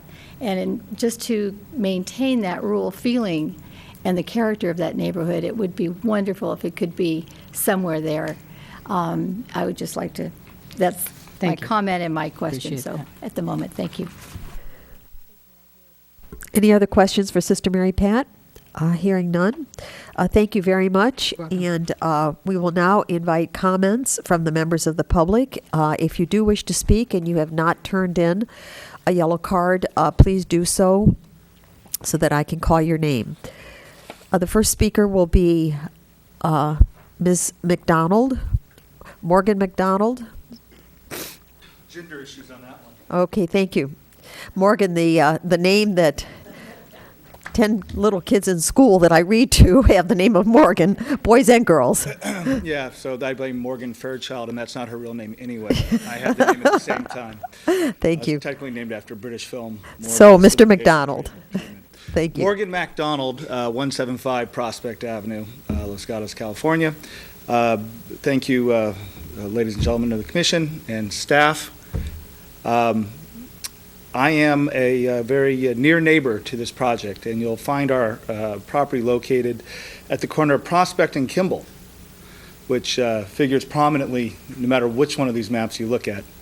And I want to say that since moving in, actually having purchased the property last August from the Ware Family Trust, is why some of the documents don't show MacDonald on it. These are the older maps. At any rate, we have been reached out to on a number of occasions by the sisters, always very kind and wanting to keep us up to date on their plans. And we've been very much looking forward to, what was coming forth. And upon the draft year in October, we read it and got a knot in our stomach as a family. We had discovered that the entrance to the proposed development was going to be right across from our driveway and the neighbors. Having heard our concerns, having asked to meet with us and asked to provide some additional information about our concerns, I'm ecstatic to say that they listened.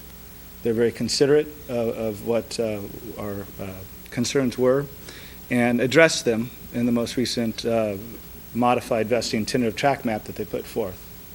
So some of the earlier comments, you'll find us referred to on the comments and responses as MacDonald family, have been addressed. And we're 100% satisfied and 100% in support of it. The proposed final year and modified vesting tentative track map we're looking at. We know there's going to be several trying years ahead of us and a project of this sort goes forward, but a few years of discomfort, and those have actually been mitigated quite well in this document if you read how they're going to address the construction. We're pleased that that's been addressed. We can definitely put up with that for a lovely lifetime up there in that area. It's a wonderful neighborhood, great people, and we'll miss the sisters. So thank you very much. I just wanted to also thank you, Mr. McDonald, because sometimes what happens is we receive a comment and then we don't receive any follow-up. And we do usually ask the applicant if there's been a follow-up. So I appreciate your taking the time tonight to come here and state for the record that your concerns have been addressed by the sisters. So stay right there and let's see if we have any other questions. Anything else? To that is that staff was actually very efficient, followed up in an orderly manner, and confirmed receipt of comments throughout the process, so we greatly appreciate their support. Right. Thank you very much. Seeing no questions, you can have a seat, and I will call the next speaker, and that's Phil Machichi. Mr. Machichi, would you state your name and address for the record, please?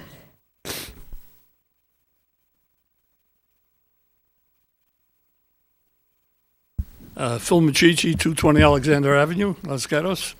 Please forgive the shades. I know it's part of my heritage, but I had a cataract operation today, and I have to wear them. So, secondly, since I was born before 1941, I'm probably part of that historical resource inventory. So I wanted to talk on the stone house, if I may. I was a member of the Planning Commission for 12 years, as a number of you know, and also on the historical committee as well. And one of the things I found about the members that were with me is that when policy argued with common sense and reason, we generally went with reason and common sense.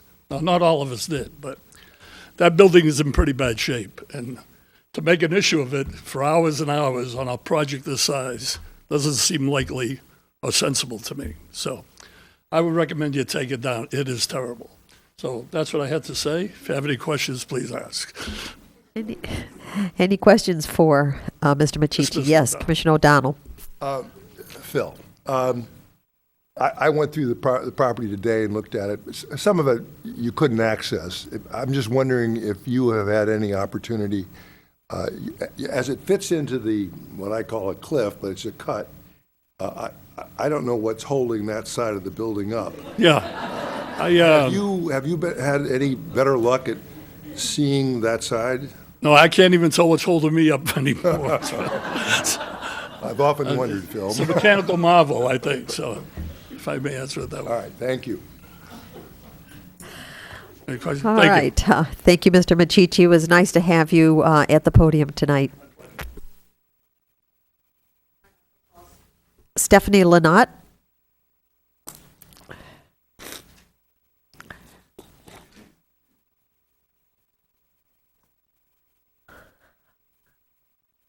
My name is Stephanie Lynott, 15920 Union Avenue, and you'll be happy to know I'm not here to talk about drainage issues on Union Avenue.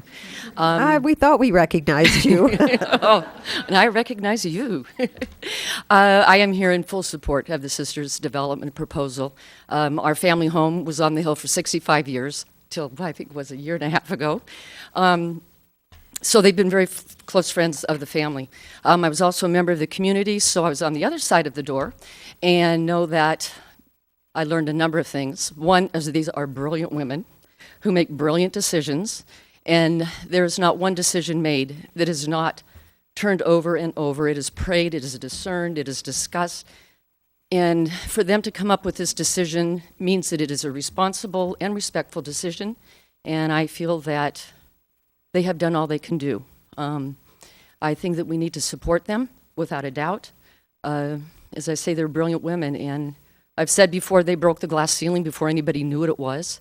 And I just have high regard for their decisions and support them on that.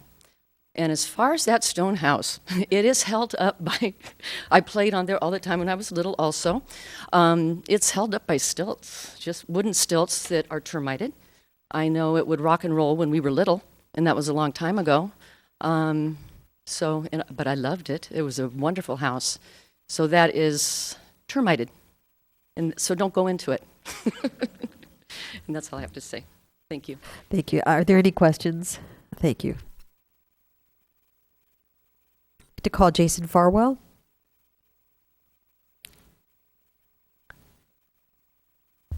Thank you. Jason Farwell, 18 Park Avenue. Just, I couldn't say it any better than Miss Lynott just put it. Just my public thanks goes out to you for what you've done for our community for so long. We will miss you. As far as the stone house, I guess my only comment to that would be just please be considerate of the number of lots. We certainly wouldn't want to lose a lot to form some type of greenscape to accommodate that that aspect. The number of 17 is obviously below the standard, and every lot has a financial impact to these great women. And so I would just urge you to continue to do what you can to maintain that 17 number. Thank you. Any questions for Mr. Farwell? Thank you. Our next speaker will be Dennis McAvoy.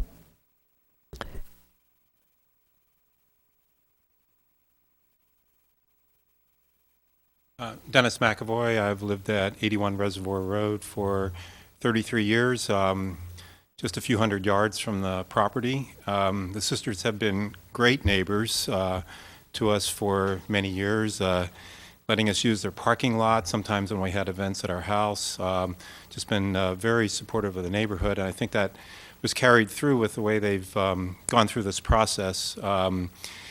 In contrast to a previous experience where the developer doing the subdivision was not open to the input initially of the neighbors, the sisters have just been incredibly inclusive, and I want to give my full support to the project. I do have one concern, and it's related to this project but not specific to it. And that is, as we continue to take these large properties in Los Gatos, whether it be on the boulevard or the sisters and the car dealers or a lot like this, and turn them into residential developments, the cumulative impact on our schools is really being felt. And I don't know what the correct forum is for the Planning Commission and the Council to consider the total impact of the continued residential ization, if that's a word, of previous other uses within Los Gatos. But the combination of both the intensification in terms of the number of students in already impacted Los Gatos High School and Fisher Middle School and the elementary schools, and also the traffic impact. And while I appreciate that, in fact, there will be fewer trips to the location at 100 Prospect than there were previously, the trips that are going to occur during that 7:30 to 8 o'clock time when I really have a hard time getting out of my location at home and getting to someplace else, and between 2 and 3 o'clock with the traffic from the high school. So I definitely agree that 17 residential lots is the best use for this property, and more residential lots on Los Gatos Boulevard may be the best uses for the car dealerships in the North 40, but I just urge the Planning Commission and the Council to address the traffic impacts and the school impacts of the continued addition to the number of residents in Los Gatos. Thank you. Thank you, Mr. McRoy. Are there any questions for the speaker? Seeing none, thank you. Our last speaker will be Bill Kraus.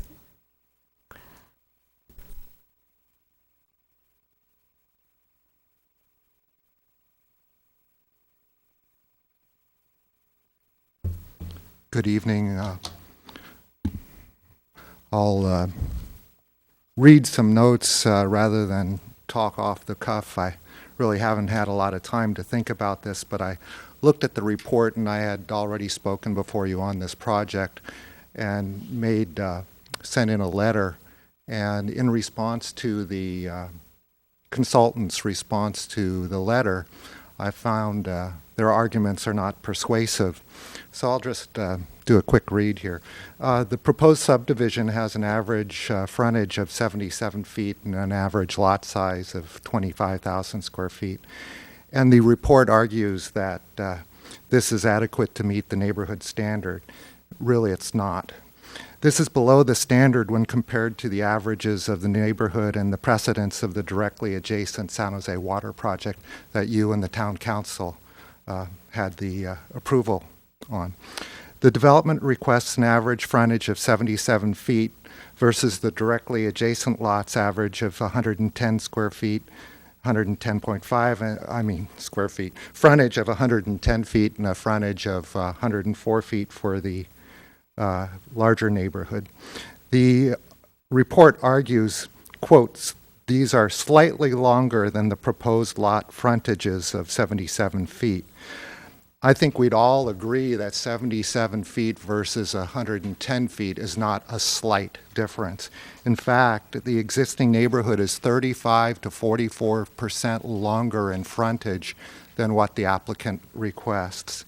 They try to mitigate this by arguing maxima and minima, but a neighborhood's not maxima and minima. You can have one flag lot that has a really small frontage.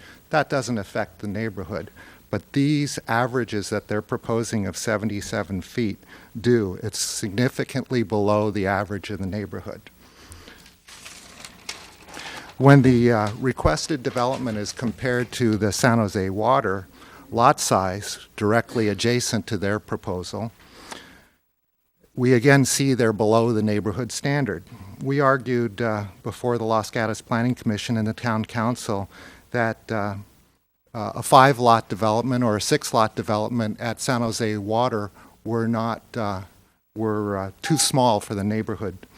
Basically, you did not approve the San Jose Water development at 5 lots, which would actually be closer to the requested lot size by the sisters than a 4-lot development you did approve. Two things. One, frontage is significantly below the neighborhood average. Two, precedent of San Jose Water, you approved a 4-lot development instead of the requested 5 or 6 lot. And I hope you approve or request a 15-lot development by the sisters rather than a 17-lot. That would be more in character with the neighborhood. Thank you. Thank you, Mr. Kraus. Are there any questions? No, thank you. You may be seated.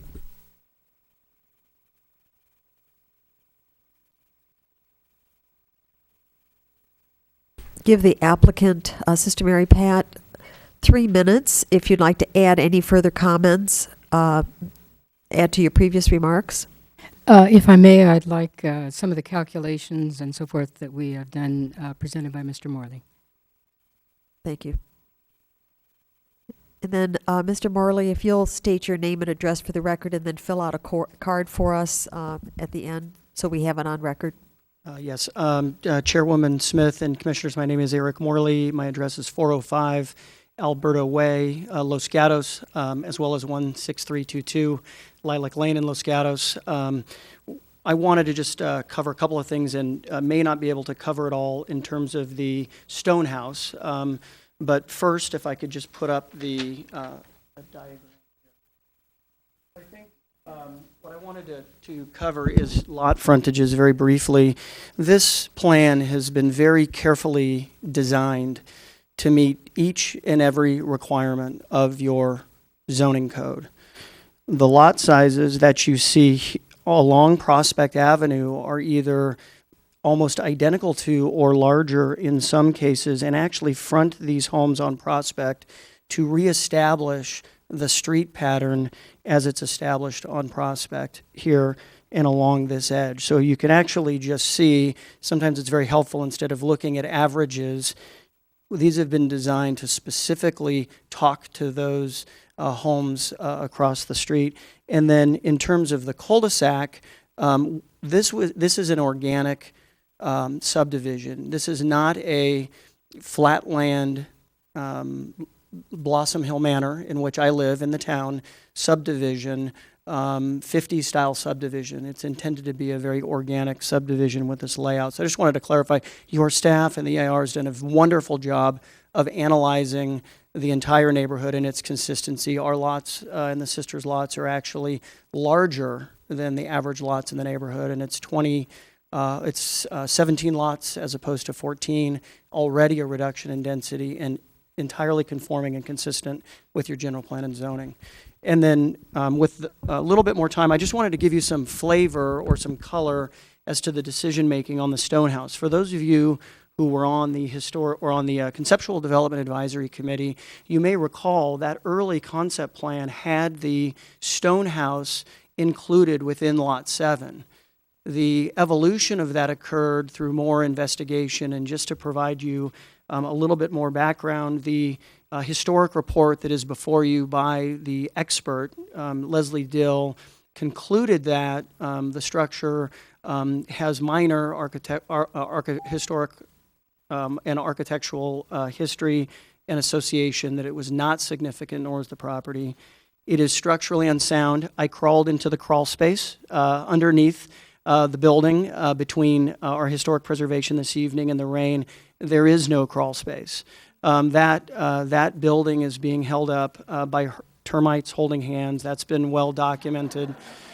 And Sister Mary Pat occasionally says praying that it will stay up. And so we are, I'm out of time, so I'm happy to answer some additional questions, but there are a number of physical constraints that led to that issue. So I'm happy to cover those if you'd like. Thank you, Mr. Morley. Yes, Commissioner Sayak. Actually, Mr. Morley, since you bring up the subject of the Stone House, you heard the questions that we had asked, and one of the questions that I had asked of staff was what were some of the alternatives that either staff or you and your team have come up with as a way to honor the historic nature, but understanding that there's a reason for the need for its demolition. Absolutely. No, very good question. And in fact, I think many of you know we own a 110-year-old historic building in the heart of downtown Los Gatos.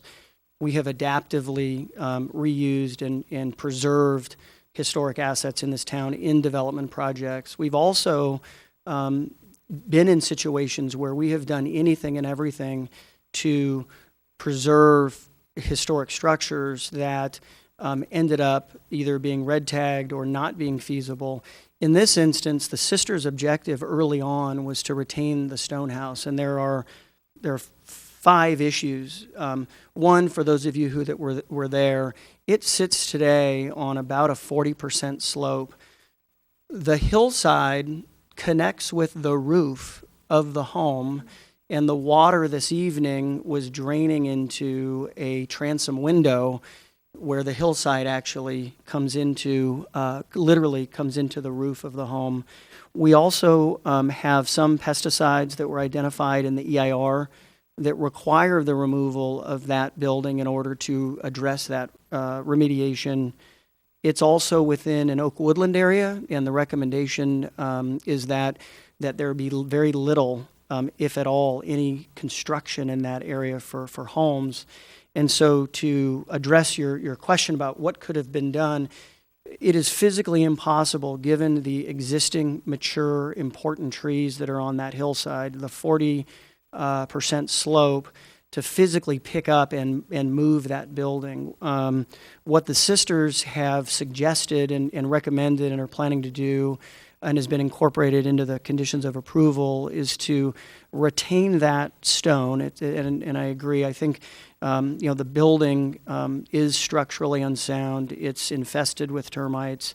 But to preserve those elements of that building while that's being demolished, and either provide those for reuse on-site, incorporated, or and stockpiled so that they can be either used on-site or for salvage and historic salvage. So that's something that the sisters have committed to do. But I also wanted to provide you with the evolution. The intention wasn't to place a lot line in the middle of a historic building. It actually was previously incorporated at the early level, but through this extensive investigation and analysis, it's really financially and physically infeasible and frankly advisable, as we've done a number of these. And again, if this were a flat land out in the middle of an open area, but you're on a significant slope there. So. Commissioner Burke. I would like you to go a little further into an explanation of the frontages on the lots that have a smaller frontage, just so as we move forward, we have all the information in making that decision. Sure. I think the frontages are pretty self-explanatory in terms of the frontages on Prospect. The frontages along the cul-de-sac were actually the result of hundreds and hundreds of hours of the design team and the architect and the arborist to be able to provide a meandering driveway so that we could preserve trees, so that we could minimize grading, so that those home sites could be located in an area that did both of those objectives, but then also created a rural environment in a more organic setting. If for those of you who are on a number of courts in my neighborhood, the goal here was to not do a 50s style cul-de-sac, which is really not appropriate for that neighborhood, and to have a more organic, meandering setting versus what I love in my neighborhood, but what is not appropriate in the hillside setting. Sure. Yes, Commissioner O'Donnell. There have been a couple questions asked about some kind of, I take it to be a dedication, remembrance, and I had mentioned, I think today, at the earlier meeting where you were present, one of the properties that we approved some years ago, I think it's the McCarthy property, there was something of historical significance, and what they did there was to take some of the stones and actually make a fence, and then they put a plaque on it commemorating whatever, I don't remember what it was commemorating. But in any event, they built the fence, they put the plaque up. I guess one of the things people are raising here is whether it would be possible, without affecting the number of lots, to come up with some kind of historical remembrance of the property, the architect who designed it, and the sisters' tenure there. And I'm sure you folks could do that without great inconvenience, but I want to throw that out to you to see what you think. Yeah, so I think a couple of things. One is that there are a couple of opportunities for that type of remembrance. One is in terms of naming the cul-de-sac, and also the potential of a plaque or use of stone. Those are all elements that as part of the conditions of approval are incorporated. Ultimately, that will be up to the ultimate buyer in terms of that, but I think for the sisters, and I can have Sister Mary Pat speak to that, one of the most wonderful group of women, in this community's history, but also very understated. And so I think if there were something like that, doing it in a way that is mindful to them, but also accomplishing that goal. But in terms of exactly where that is and what does that look like, that's ultimately going to be determined. The sisters also, in terms of the criteria for selecting an ultimate buyer, are very sensitive to the legacy of this property in terms of how an ultimate buyer will continue the respect that they've had for the property. And so that can be something that the sisters can have in terms of a discussion with the future buyer. Sure. Commissioner Sayak. Thank you. Understanding that you and your team and the applicant has been tremendously wonderful in the outreach you've done prior, I'm confident that all of the outreach will continue even during construction management. But one of the issues that I'm constantly vigilant about is construction. And specifically, I'm looking at your conditions of approval, hauling of soil. And we talk about peak periods, 7 a.m. to 9 a.m., 4 p.m. to 6 o'clock, and that's standard. But given the location of where you're at, the high school release at 2, from 2 to 3, I would consider that one of our heaviest peak periods. So would there be any objection to limiting so that would also be a time where hauling of soil would not be allowed? Yeah, great question. And I think one of the fortunate learnings of this process that the sisters have been engaged in over the last several years is that the San Jose Water Company subdivision and also the reclamation came before it. And I think there were a number of construction-related protocols, off-haul, and in that instance, it was actually import, not off-haul, because they were filling a reservoir. And so there were a number of conditions of approval that were worked out in very great detail with that neighborhood in order to address exactly those kinds of issues, but also issues like high school traffic and other. And so that's the intent, and I thought that time window was incorporated into the conditions of approval already, and it's an assumption that we all drive, Main Street during those hours, and so I think from just a practical perspective, I think that's very reasonable, and we had intended that be included as a condition, and we included all of those conditions originally so that the neighbors had a comfort level that we were modeling the very successful construction protocol that occurred for the water company project. Yeah. Mr. Morley, I just want to have a follow-up to Commissioner Sayak as we were talking about neighbors. When I take a look at the sheet 9, and I see phase 1, 2, and 3, phase 1 being closest to Prospect Avenue. Yes. Can you just walk us through the idea of construction of the front of the property prior to construction of the back halves of the property, thirds of the property? Sure. So just for reference for the commission, sheet 9 provides a conceptual phasing plan. And again, as Sister Mary Pat has indicated, a buyer has not been selected. That will be a future process. And so this phasing plan contemplates up to 3 phases. So this, depending on the construction process, you could demolish the Marion and Sienna buildings, install the cul-de-sac as the first phase. So it's lots 1, 2, 3, 10, 11, 12, 13, and 9. And then also to demolish the regional office. And then 14, 15, 16, and 17 would be a 4-lot phase.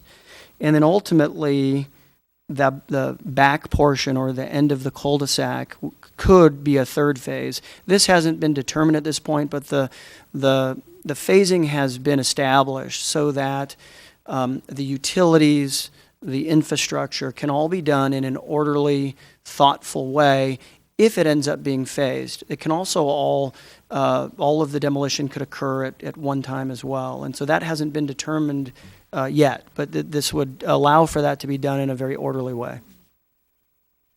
My point being that both Mr. Krause's comment about Prospect Road, but also the trucks coming up and down, how long it would go on. Right. Yeah, that's all in every project. That is always, I think, that's always the challenge. Is do you go slower and take longer, or do you go more quickly and have it be a shorter period of time? And we're in the process on another project of demolishing 2.7 million square feet of space today, and we have that same challenge of there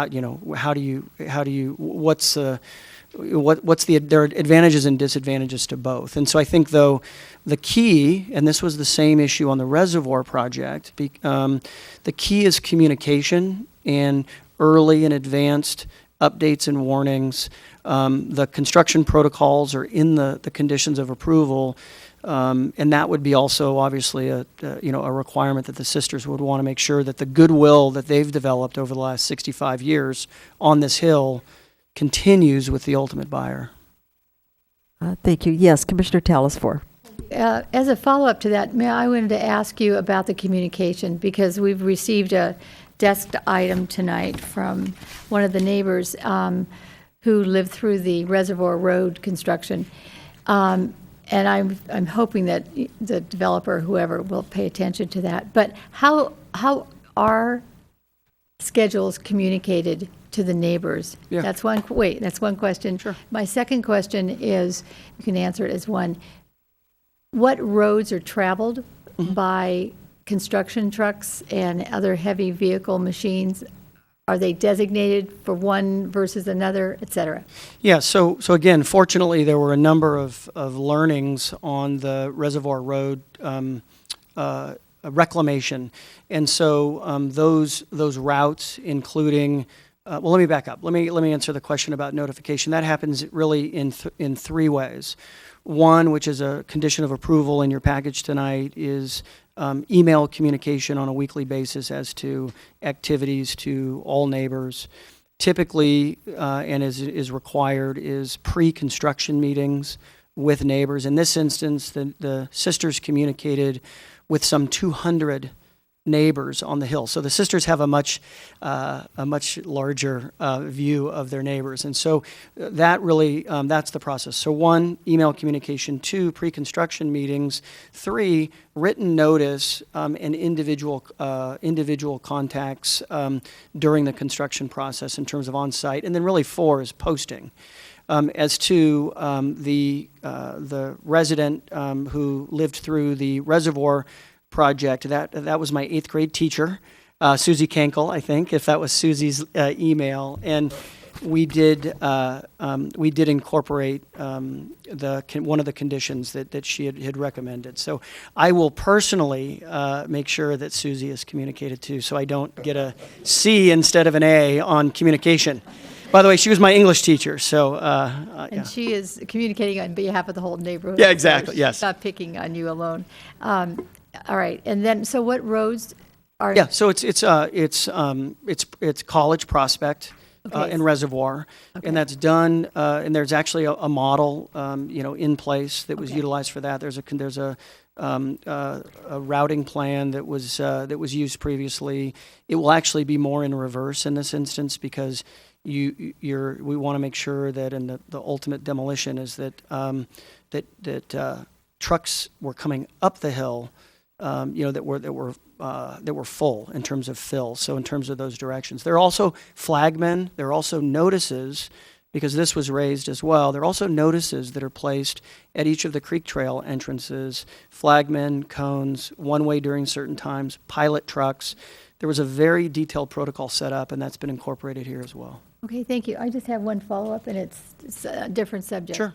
And that is, I'm referring to chapter, I'm referring to the subdivision application, just the state clearinghouse. It's in one of it's the final environmental impact, no responses, and it's on page 8.2.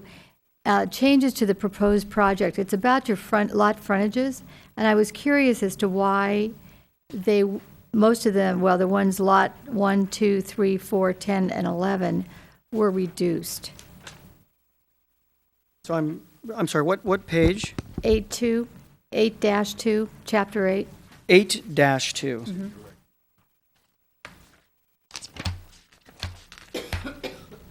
I'm curious as to why they were reduced.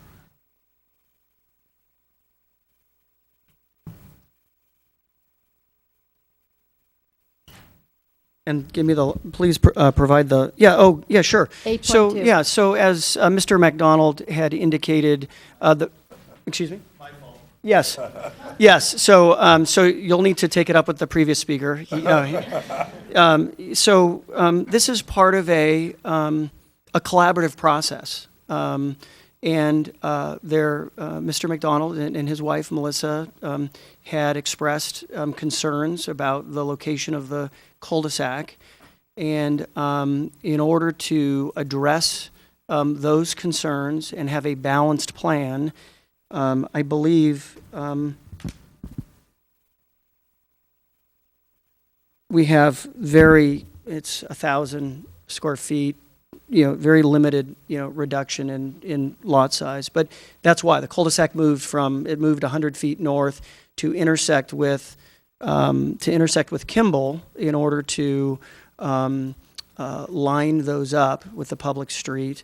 And in that collaborative process with those trade-offs, that resulted in a very minor adjustment, which I think made a significant consideration to our neighbor.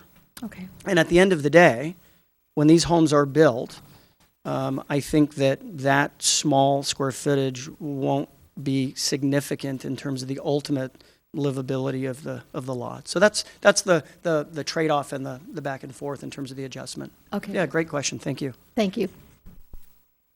Commissioner Birch? One last question. I'd like to know the level of involvement that you and Sister Mary Pat will have once a developer is on board, because these are some very productive conversations, and I would hate for anything to be lost a year from now when somebody new has stepped in.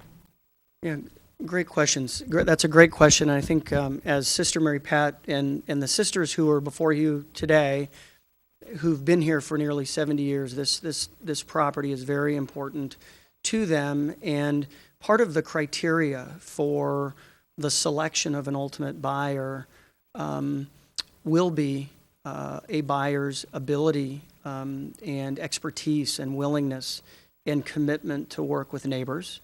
Also, you have a very detailed set of conditions of approval, which memorialize that. But also a buyer who understands the town of Los Gatos, who understands neighborhood and construction issues. Those are key components to the selection criteria that the sisters will have to ensure that there is continuity in the process. Yeah. And then Sister Mary Pat will. Often you see in objectives and goals the word demonstrated. And so in these criteria that Eric mentioned that we have begun to develop in choosing a buyer, it will be, what we would like to see is a demonstrated proof that this group or persons, whatever, that they have demonstrated working with either Los Gatos or another town in a collaborative way. And they have demonstrated all of the things that Eric has mentioned. We will really very much try to do that. All right. Thank you, Mr. Morley, and be sure and fill out a card. I will. And submit it. Thank you. Thank you. We will now close the public portion of the public hearing and ask if any commissioners have questions of staff, want to comment on the application, or want to introduce a motion for consideration by the commission. Commissioner Erickson, you've been so quiet, so please go first. Better to be quiet when you had nothing to add to the discussion. So the question for staff. So item number 4 in the conditions of approval refers to demolition of existing structures. It says that that'll be covered by an architectural site application, for which the DRC the Development Review Committee will be the deciding body. So how does the action taken by the Historic Preservation Committee today relate to is it simply well, I've got a couple of questions about it. Is it simply a recommendation that will be part of the deliberations of the Development Review Committee, assuming these were the conditions of approval that would go forward? And if my interpretation would be correct, we don't need to necessarily comment then on the specific action, potentially would need to comment in our actions on the action of the Historic Preservation Committee, because that would be dealt with by the DRC if in fact we were to move forward with the proposal as been presented, because it would be presumed then that that building would have to be demolished. So I'm trying to figure out how we wander our way through what's here and what happened this afternoon and what we will recommend tonight. The demolition of the facilities is part of the conversation related to approval of the map. So it isn't going to be deferred until it goes back to the DRC. That is simply going to be to formalize it and come up with to formally approve that demolition. We need an architecture and site approval, but it ultimately needs to be approved by the town council with the map. We don't want to separate it out and deal with it later. It's part of the decision on whether or not to approve the proposed subdivision, that the demolition of the stone house. So would that require us to make a change to condition number 4? No, I don't think it does. I think that's a follow-up step, that if the subdivision is approved, if the tentative map or the subdivision application is approved, they need to follow up with that subdivision or the demolition application, come in with their detailed plans for staff to evaluate and for the DRC to approve. Did you want me to go over the findings? You had asked for that earlier. At the appropriate moment. Okay. I think this is the appropriate moment, okay? so that because I think it will color the rest of the conversation. Okay. The findings that relate to the demolition of the stone house are: the building is not associated with any events that have made a significant contribution to the town. No significant persons are associated with the site. There are no distinctive characteristics of type, period, or method of construction or representation of work of a master. The structure does not yield information to town history, and the structural integrity of the building. So there's 5 findings. Right now, Commissioner O'Donnell. Following up on that, it's my understanding that if we approve the map as submitted, we have to deal with that building because the building straddles 2 lots, and I understood you could not approve the map if indeed an improvement straddled 2 lots. Is that correct? Yes, you'd either need to approve the demolition of the structure or ask them to change the lot lines so that it can be retained. Thank you. Commissioner Birch? In your meeting today, was there any structural report, or was it just based on walking? No, there's a substantial structural report. There's quite a report on the whole building, which is at great variance with the finding of the Historical Review Committee today. And also, I believe I can characterize staff was in agreement with the reports. I'm not quarreling, however, with the judgment of my peers on that committee. Very sensitive, very intelligent people. I happen to disagree with them.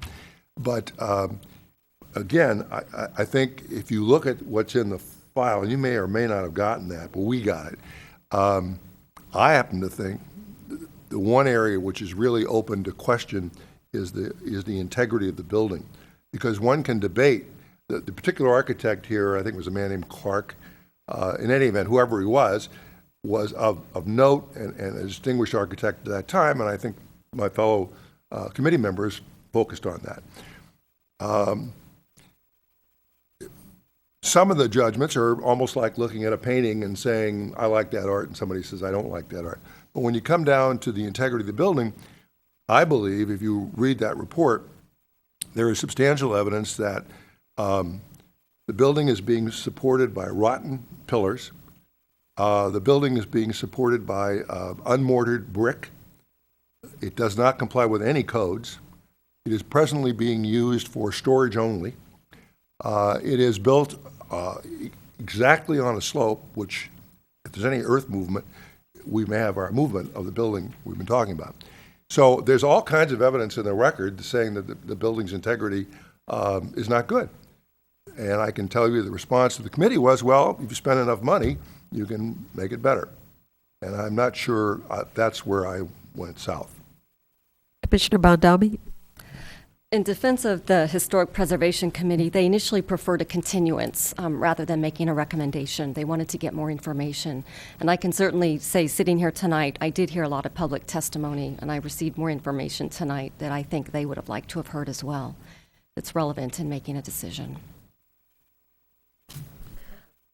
And I also will make a comment here because I sat on the first review of the plans, and I remember asking myself, for some kind of research on the stone house for its historical significance, and I believe the result of that was that there is no historical significance. So I'm not certain how the, and I also have sat on the Historic Preservation Committee, so I think if I understand this correctly tonight, we are going to have to decide whether or not to accept the recommendation of the Historic Preservation Committee. Is that what you're telling me? You could accept that recommendation. You could, as Commissioner O'Donnell's pointed out, there's additional, and Commissioner Badami also pointed out, there's additional information that's been presented this evening. The commission could conclude that it, and make a recommendation to the council that it might be appropriate to consider demolition of that structure and somehow do something on the site to memorialize it, and so it's not lost completely. There's a number of options. The other one that comes to mind is that, excuse me, is that in the commission's recommendation, they could ask that more information or additional information and or clarification be provided to the town council prior to their final action. That's been done on other projects. It's not always the way we'd like to do it. We'd love to have all the information before the planning commission before they make their decision, but that is also an option. Well, as I understand it, though, we can say that we have received enough information to make a recommendation that that building be demolished. That's correct. All right. Thank you. Commissioner Sayak? Thank you. Just quick I have three questions of staff. The first, the issue of population at schools has been raised, and in our environmental impact report, it did state that the school district was notified. Could you just clarify what kind of a response? Did we get no response? Did we get an affirmation that it would not affect school population? If you could just specify that. Yeah, both school districts were, both the high school and middle school, elementary school district were notified. The school district that takes all the elementaries and middle school did respond in writing stating that they had no comments. And that is in the responses to comments, the letters in there. The other school district received notification early on of the project, received the EI, received the responses to comments, and we did not receive comments from that district. And if I do have two others. One of the things that we need to do, well, first off, I wanted to just mention that I so appreciate that an environmental impact report was done. I'm a big believer that more information is always helpful rather than less. So, but one of the things that we do have to do is certify the mitigation measure plan. And I did have a quick question. One of them is specific to the dust. And because of the size of this, there's going to be significant dust. And one of the mitigation measures was the traditional things of watering and other things that involve intensive use of water. In a case where we may be officially in a drought, will these mitigation measures still be applied, or are there caveats so that we don't have to necessarily water twice or water vac and all these other things? Do you happen to know? We don't have any caveats. I do have the environmental consultant present, and perhaps they could help with that particular question. And right now, that's the mitigation measures that are being proposed, and that's what we would need to implement. Just follow up, and those are typical of Bay Area Quality Management District. Should they, given the current state of the drought or as it continues, come up with additional measures or alternative measures, then I believe that those are things that the town could consider. But to date, there are no other measures other than the ones presented. Okay, thanks. And one more question. If you could remind me, I know that when we approve projects that are of, I can't remember, but our BMP program, when there's, I believe, 10 or more units, 5 or more units, there are certain requirements. Does that apply to this once we subdivide it? No, it does not. The BMP program does not apply to this subdivision because it is a conforming subdivision. That determination was made by the previous town attorney early on in the process. That question came up and was researched and was determined that the ordinance does not apply to this project. Okay, thank you. I'm going to make a motion. We'll see if we can get a second.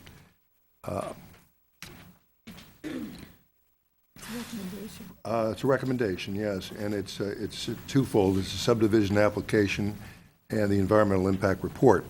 So the motion would be that we recommend to the town council that the following: the certification of the environmental impact report, the adoption of the mitigation and monitoring and reporting plan, the adoption of the required findings for approval of a residential project with more than 3 units, which is set forth in Exhibit 5, action on subdivision application M13003 per the recommended conditions in Exhibit 6, and the development plan set forth in Exhibit 9, and further that we would not follow the recommendations of the Historical Review Committee, but instead find that the structure, the stone house, the integrity of the building was such that it did not meet the requirements of the guidelines. So that's the motion. And that covers everything. So do I have a second? I'll second the Bondani. motion. Commissioner Erickson, did you want to make a comment?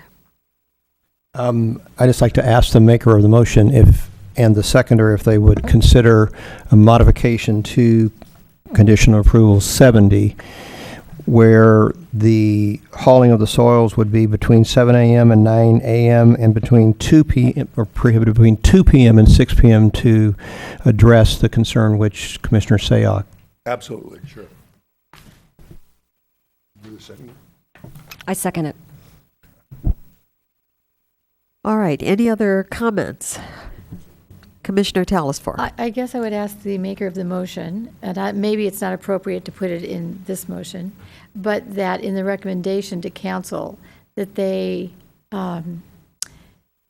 evaluate or talk about how to memorialize the property, the historic value of the entire property from the 1800s, and that it would be more than a plaque or a rock wall, that it might be something, well, I'm just going to suggest this, that it might be something that could be enjoyed by neighbors and by generations that are not aware of it. So future generations, when they look at that and they say, oh, this is to a meadow or a small whatever common space, says something about this space.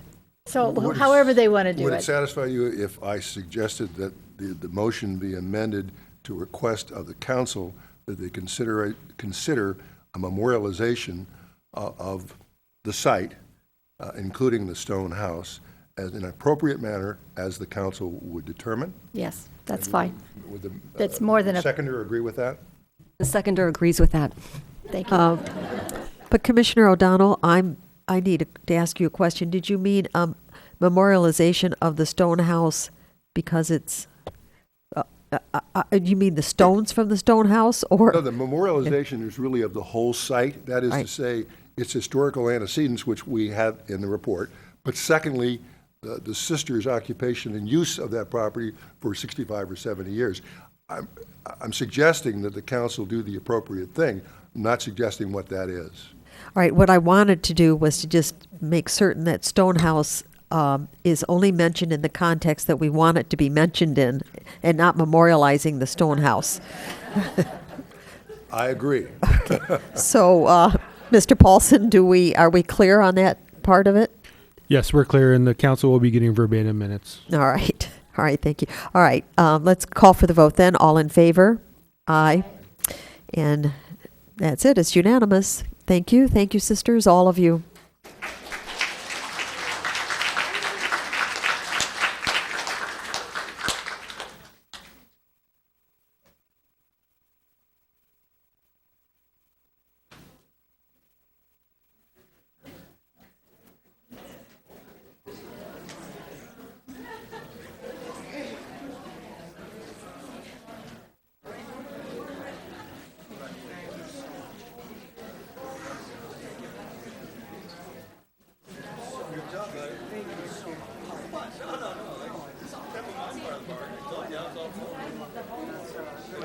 Microphones and cameras, but I warned you that early on, too.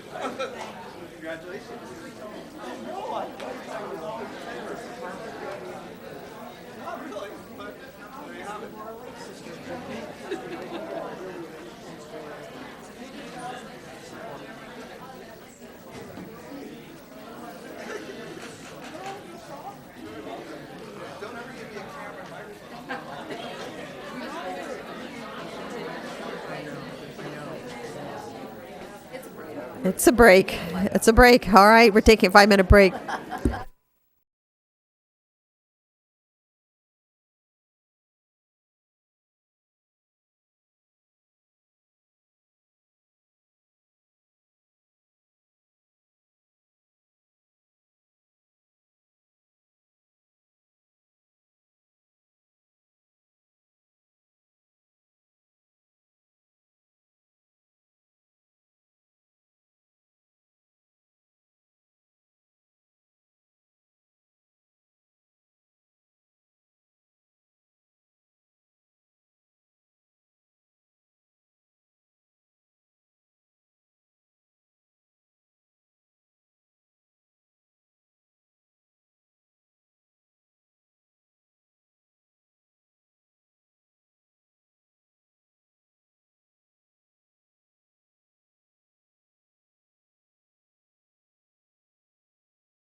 All right.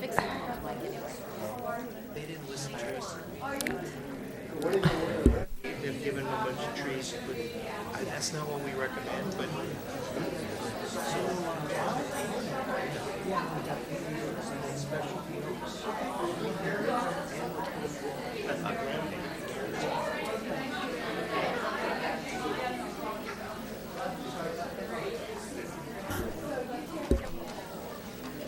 Thank you.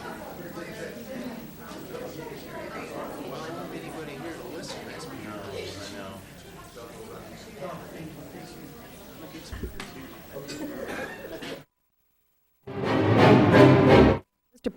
Mr. Paulson, one thing I didn't ask you, there is no appealable rights because this is just a recommendation, right?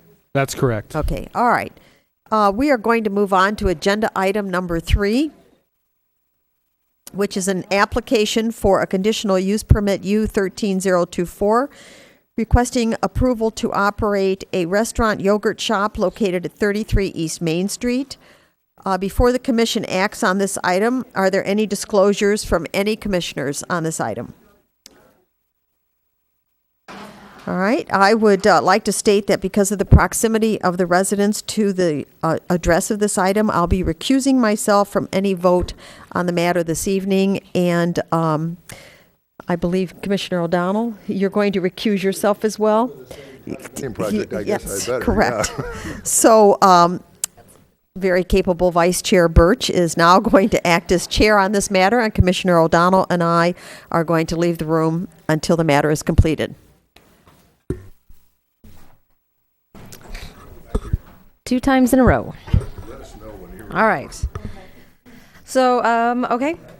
33 East Main, can I have a show of hands from all the commissioners that visited the site? All right.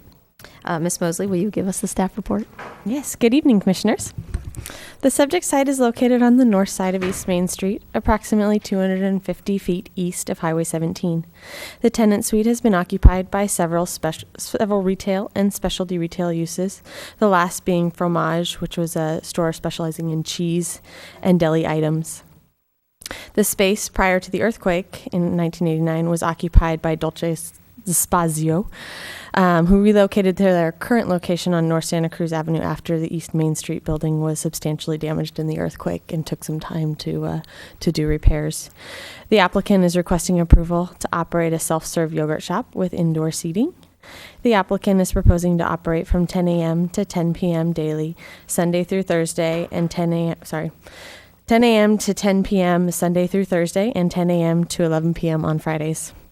The proposed application complies with town code and does not have an impact on parking or traffic and would introduce a use that does not currently exist in the vicinity. But according to Ordinance 2021 adopted by the Town Council, the proposed use would displace a potential retail tenant, and its impact on the downtown should be strongly considered. As a result, staff recommends denial of the project. If the deciding body concurs with staff's recommendation, it should deny the application. If the deciding body finds merit with the proposed project and that it is in compliance with Ordinance 2021, it should follow the steps listed within your staff report. This completes staff's presentation. We are here if you have any questions. Thank you. Now we will open the public portion of the public hearing and give the applicant an opportunity to address the commission. You have 5 minutes, which I think you heard before. And if you can, please state your name and address for the record. Absolutely. Thank you, Madam Chair, Commissioners, staff. My name is Sean Luca, 515 North Santa Cruz Ave, Los Gatos, California. I'm currently a State Farm agent in Los Gatos, been so for the last 8 years. A couple years ago, my father passed away, left my mom some money, and who's sitting here with me today. And proposed, the only son in town, take care of my mom, and my lovely wife and I talking about taking care of my mom for the rest of our lives and hers. We decided we wanted to invest in something. We wanted to invest in the town that I've been a part of for the last 8 years. We looked at different types of businesses and what we could do, and we came across something my 4 children make me drive 15 minutes to go to now, which is self-serve ice cream. The management of this type of store is something that would easily be done by my mother and my wife, who will actually be working in the store. And so when I started looking in the town, I wanted to be cognizant of the other businesses in the area. I do believe that there are other frozen desserts in town. So I didn't want to be in conflict with their business and what they do in that area. I wanted to be in a different spot in town that, according to the report, didn't have anything in that near vicinity. I found this spot, 33 East Main Street. It's absolutely beautiful. Historic building, 14-foot, ceilings, brick walls, hardwood floors, which we'll all keep clean, resurface, and make beautiful again. My biggest drive to be in the downtown was obviously a need. I drive 15 minutes out of town to get what my kids want instead of walking around the corner and getting it for them.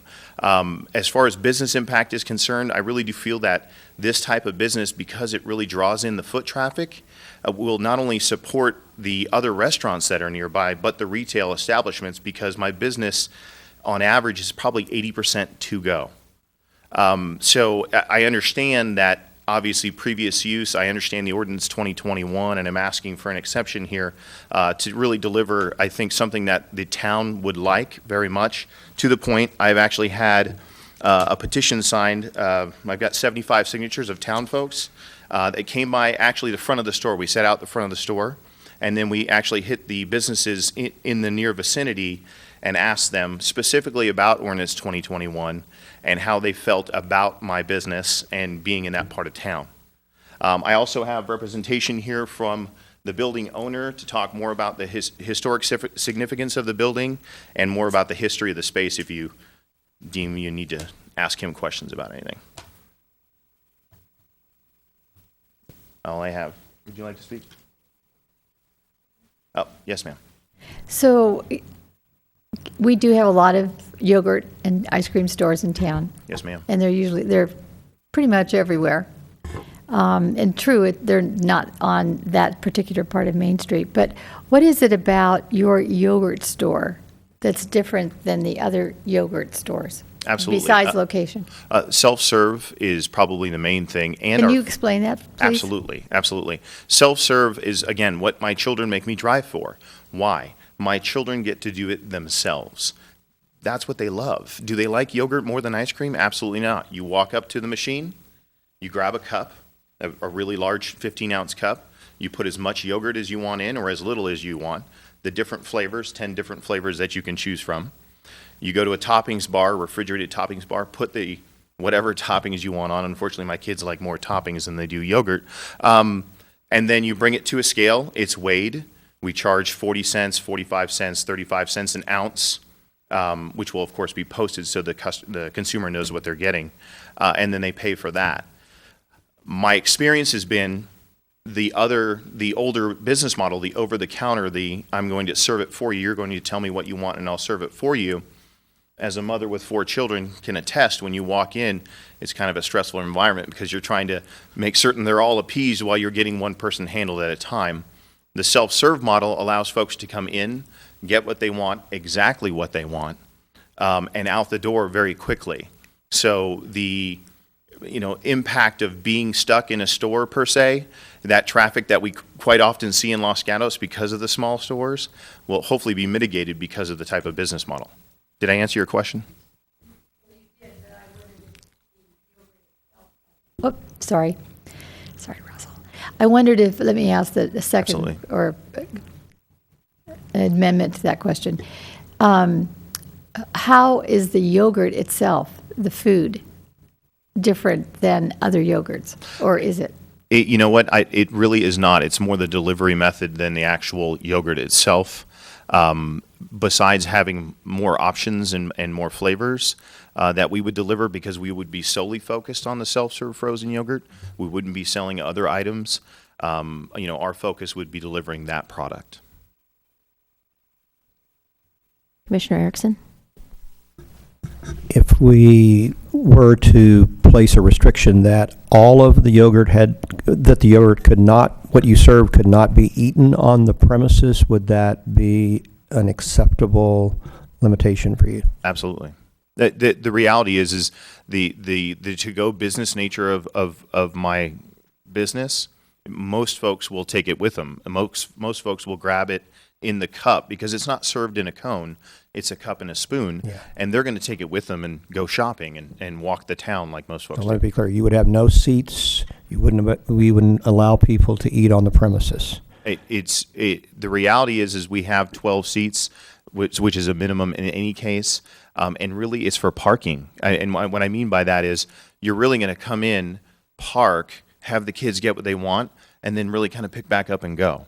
There are very few folks that actually stay and eat. Did I answer your question? Well, let me restate my question more clearly. I understand your business. I understand what I've actually eaten yogurt at the kinds of delivery systems that you have.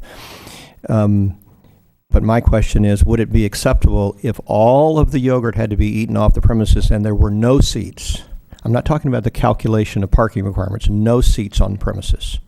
I'm not certain that I would be 100% comfortable with that. Okay. Thank you. Absolutely. Commissioner Bandami? How many machines will you have in there for self-serve? I'm just kind of wondering about a traffic jam with the high schoolers in there serving themselves. Absolutely, and I've done the same calculations. We're going to have 5 machines in there. Actually, the way I've drawn up with my architect how the traffic flow would go in the store is we were very mindful of the fact that, and we see in the town when folks stand out line and they come outside the door and there's a lot of traffic there. The Southern Kitchen, just 2 doors down, the 2 restaurants have quite a bit of that. The way ours is set up is really you walk in the right-hand side of the double doors we have. You'll walk straight in, go straight back to the very back of the space, come across the yogurt wall, come back up the other wall with your toppings, the refrigerated topping, and then as you come to the front door, that's where the 2 point of sales will be. So we'll actually purchase another point of sale system to manage the traffic and get that moving quickly so that folks aren't bogged down. Our seating will be against the far wall so that, again, it's not in the traffic flow area. And naturally, when you reach the point of sale, to your immediate left is then the exit door. Again, double doors there. One would be for the exit, one would be for the entrance. Thank you. Welcome. Commissioner Sayoc? Actually, I'm probably a parent that's quite grateful that you're opening a shop because I too drive 15 minutes to go somewhere for this model. But you mentioned Ordinance 2021, and you understand the issues that we are faced with. Absolutely. So I have 2 questions for you with regard to that. The first is, did you look at any other spaces in town that already had classification as a restaurant so that you wouldn't have to deal with this conversion issue? Absolutely. When I was looking, there were none available. When I was in negotiations, one had popped up. But again, I look at I do business, in the town right now, and, there's several State Farm agents in town. So I looked at the other frozen desserts. There is ice cream, Italian ice cream, the Yummy yogurt on the other side of town, North Santa Cruz Avenue. I wanted to be understanding of their business and really not try and impact their business. So when I started looking at the town, the need was on this side of town. And just, again, a couple blocks down from the high school, the hiking trail coming out, I thought it was just a good spot, to look. And frankly, when I did look and when I got into negotiations, there were no restaurants spaces available. Okay. I do understand where you're going with that. The reason why it would have just been so much easier. Oh, absolutely. So that's where the first part of that question. The second part of that is, without presuming what Commissioner Erickson was implying, one of the things I'm going to ask of staff later is why this is following up, why you're going under the restaurant category. Right. Because it is primarily takeout. Yes, ma'am. And if there are some ways that we can help move you away from that category, it would be helpful. Right. I suspect one of those things that makes you a restaurant is because of the seating inside. But when the way our format is, once public session closes, I can't ask you again. So understanding that may be an issue why you're classified as a restaurant. Understood. If seating were removed, would it still be non-negotiable? Right. That's a tough question to answer without really consulting, with my business partners and even the owner of the building, because I think the owner of the building might have something to say about not having seating in that space. Okay, that's fair enough. Correct on that? Okay. Okay. Okay. All right. So those were all my questions. Commissioner Talsvar. Thank you. So I'm getting the impression this is a in and an out, right? yes, ma'am. Okay, so you eat it on the outside. We have had in some of the areas on Santa Cruz Avenue where there are in-and-out places to eat yogurt. And by the way, there is another place. It's a yogurt store that is it is a self-serve. Yes, ma'am. They have 2 or 3 machines in there every once. I go there. Yeah. I check my competitors. But so we do have it in town. But anyway, my concern is the cleanliness of the sidewalks, because there are other go in, buy the ice cream, and then walk out the door, and the sidewalks become a mess. Absolutely. And the sidewalks where you're talking about, if I remember, they're very clean. They're very clean and congested. So I'd like to know and we don't have anybody that comes by and cleans the sidewalks. No. So can you tell me how you plan on, or if you have a plan for keeping those pristine? Yes, absolutely. Actually, in our application process, we mentioned possibly the town or us supplying another garbage can outside, because our concern is when you walk out the store, our name is on the cup. And so I don't want our cups rolling down, Main Street and seeing, it's bad business. And so besides having 2 large trash cans being managed by the staff inside the store, we would place one outside, whether it's something that's movable on a daily basis, that we would also manage. So we look at it as at least the surrounding area from College Avenue to probably down to the Bentley dealership there. That's probably our span of control of where we would actually walk around the street to see and make certain that our cups aren't overflowing from a trash can.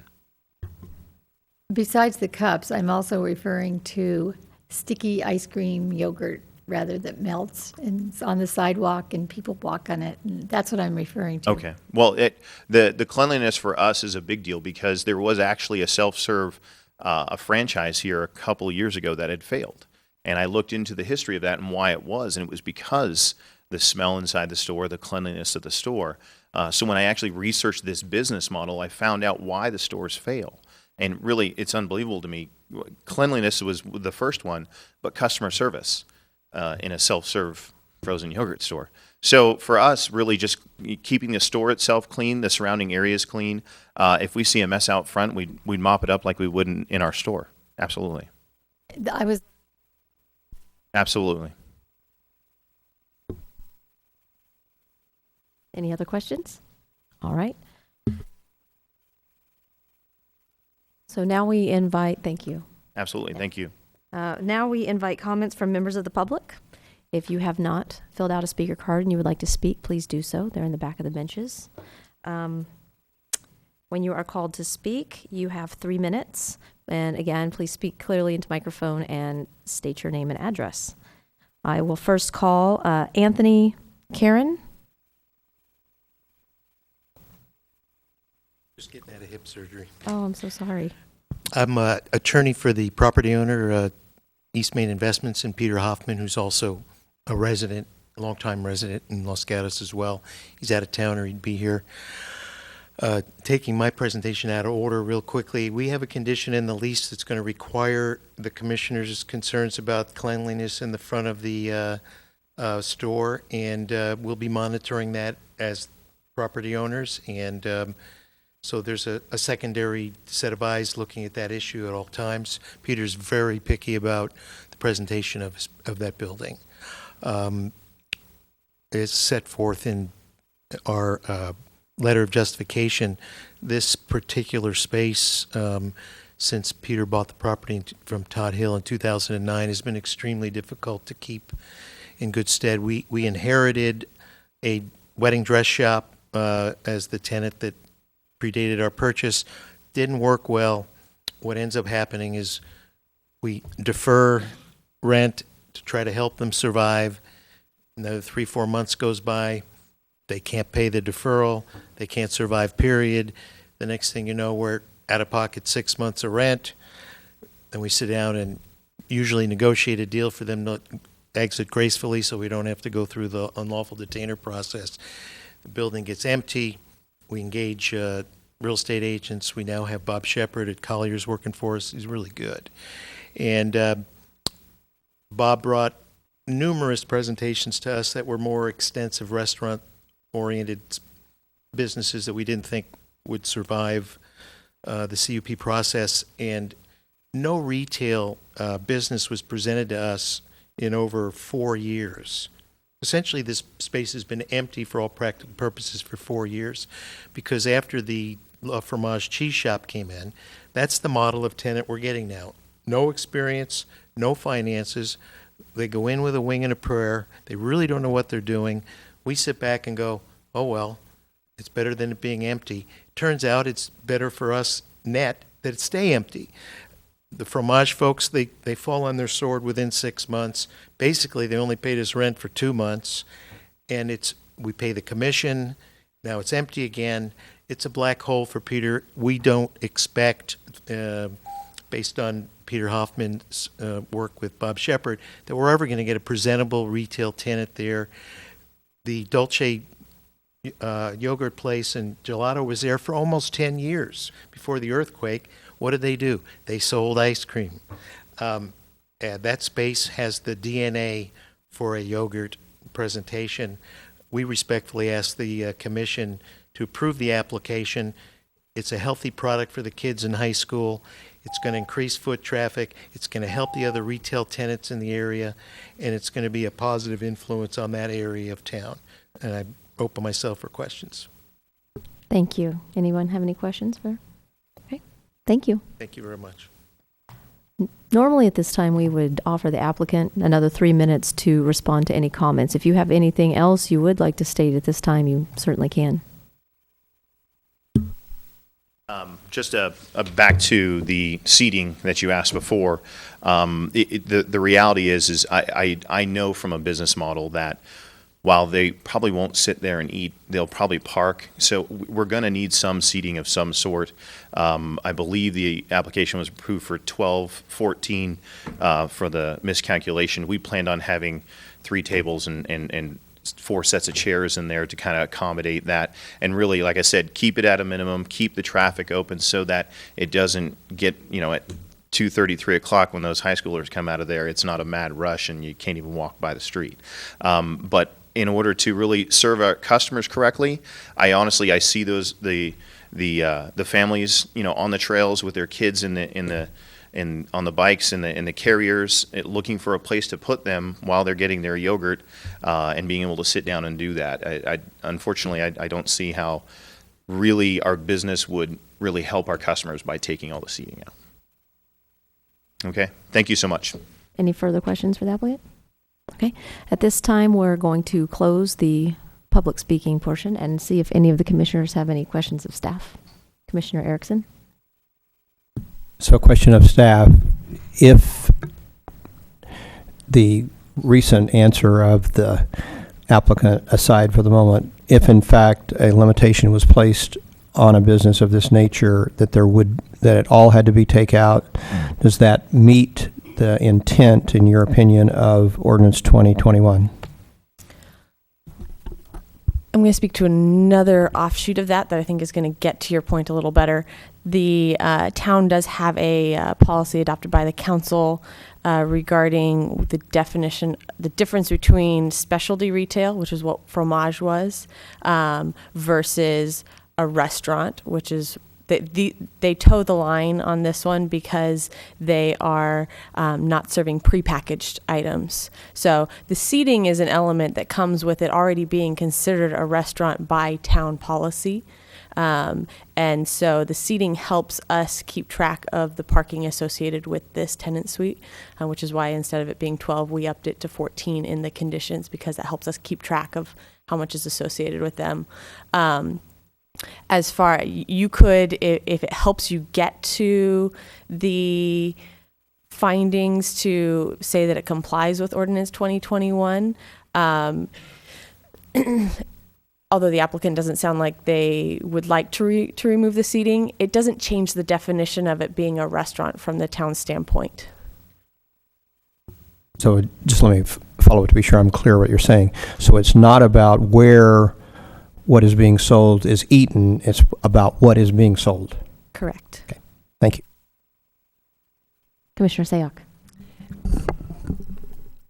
Thank you for that clarification. So a quick question for a bakery, like icing on the cake, is that considered specialty retail or is that a restaurant? That is specialty retail, and that is because, again, you're not coming in and ordering things. You do make some special orders for, a special type of cake, when you have a birthday party or something like that.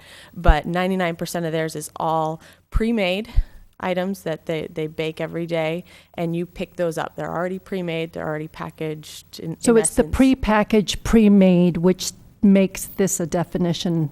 Because it's not pre-made, pre-packaged, that's Correct. why it falls under. Correct. Okay.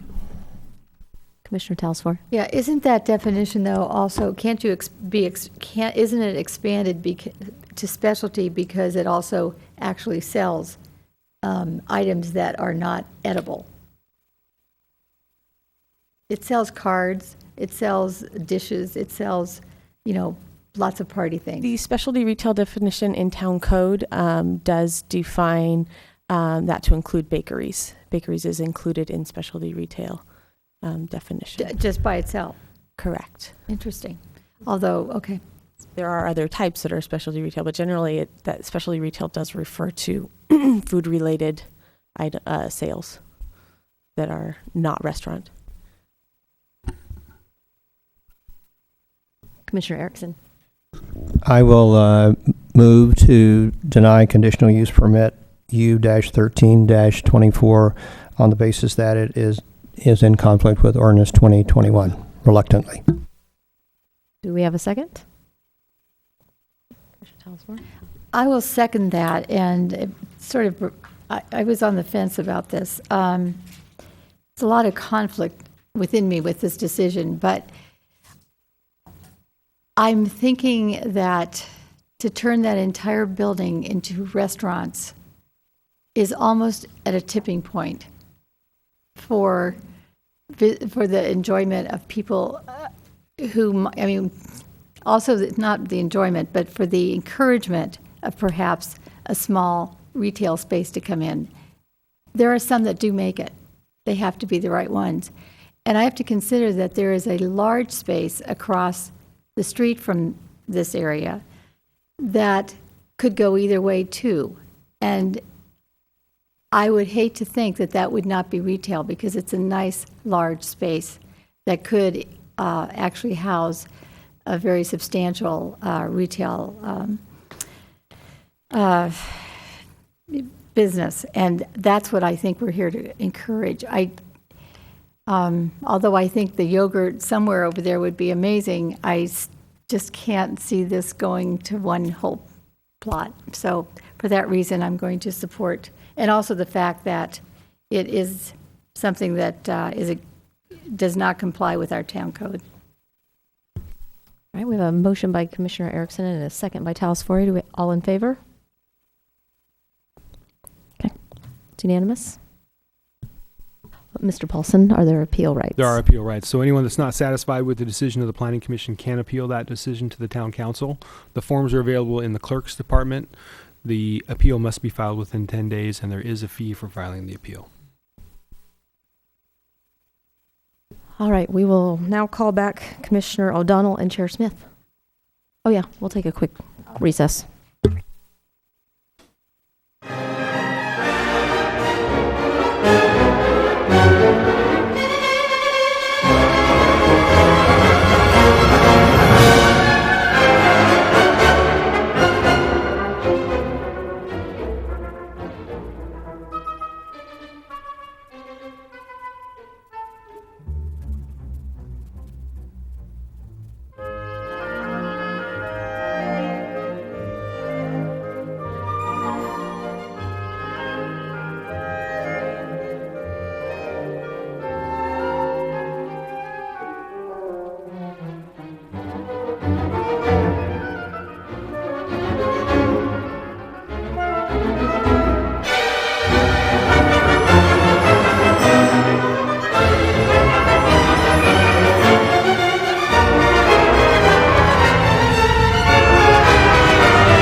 Resume our hearing now of agenda item number 4, which is an application requesting approval of a conditional use permit number U13025, requesting approval to modify an existing conditional use permit for the applicant's restaurant, Haltz, to add full liquor service at its location at 165 Los Gatos, Saratoga Road. And Ms. Mosley, do you have a staff report? I do. The subject site is located at the southwest corner of University Avenue and Los Gatos, Saratoga Road. The previous tenant of the space was Hobie's Restaurant, who occupied the space from 2008 to 2012, while the current conditional use permit was issued to Baker Square in 1999 when they requested beer and wine service. The applicant occupied the space in 2013 and has been operating a fine dining restaurant under the existing conditional use permit. The applicant is requesting to modify the existing CUP from a high turnover sit-down restaurant with beer and wine to a quality or fine dining restaurant with full liquor service. as well as to reduce their hours of operation accordingly. Per town code, a quality restaurant does not generally serve breakfast. The applicant is interested in potentially maintaining a weekend brunch and has proposed to remove the 6 a.m. to 9 a.m. operating hours. The current CUP permits operating hours of 6 a.m. until 11 p.m. Sunday through Thursday, and 6 a.m. until midnight on Friday and Saturday. The applicant is proposing to modify those hours to 9 a.m. to 11 p.m. Sunday through Thursday, and 9 a.m. to midnight on Friday and Saturday. The police department has not received any complaints or issues regarding the existing restaurant or operator, and the applicant believes that being able to offer his clients a cocktail with their meal is a necessary complement to his existing restaurant. And as conditioned, the project would meet the alcoholic beverage policy. The total permitted seating is not modified, and the proposed reduced hours would remove the AM peak hour impacts of this site. Staff recommends the Planning Commission recommend approval of the application to the Town Council, and this completes staff's report. You're here if you have any questions. Thank you, Ms. Mosley. I did neglect to have a show of hands as to the commissioners who have visited the property. And are there any disclosures from any commissioner? All right, thank you. Now, do I have any questions for Ms. Mosley? Yes, Commissioner Bondami.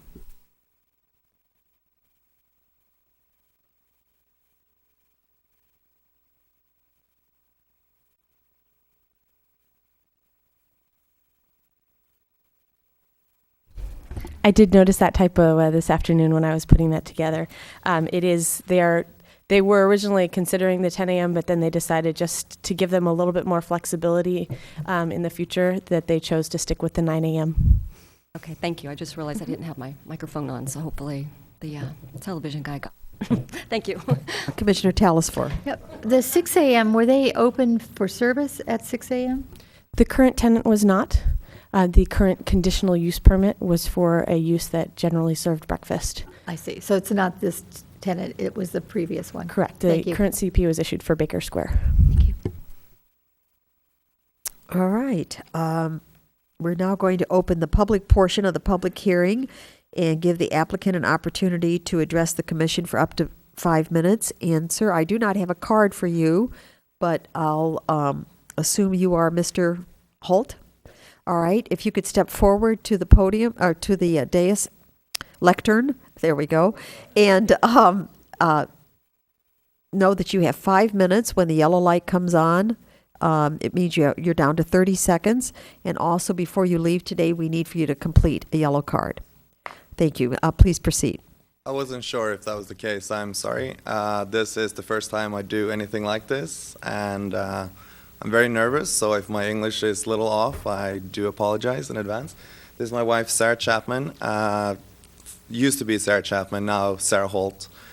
She's born and raised in the area. I am from Sweden originally, hence my broken English at nervous occasions like this.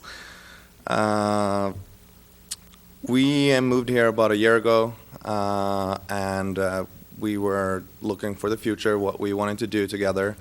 We were looking into options of moving to Sweden, be close to my family, or move here to be close to her family for future kids, and we decided to move here. We loved it. The weather pretty much won the battle, and all the nice people. And we started looking for business opportunities, what we wanted to do, and my mom have opened 6 restaurants in Sweden.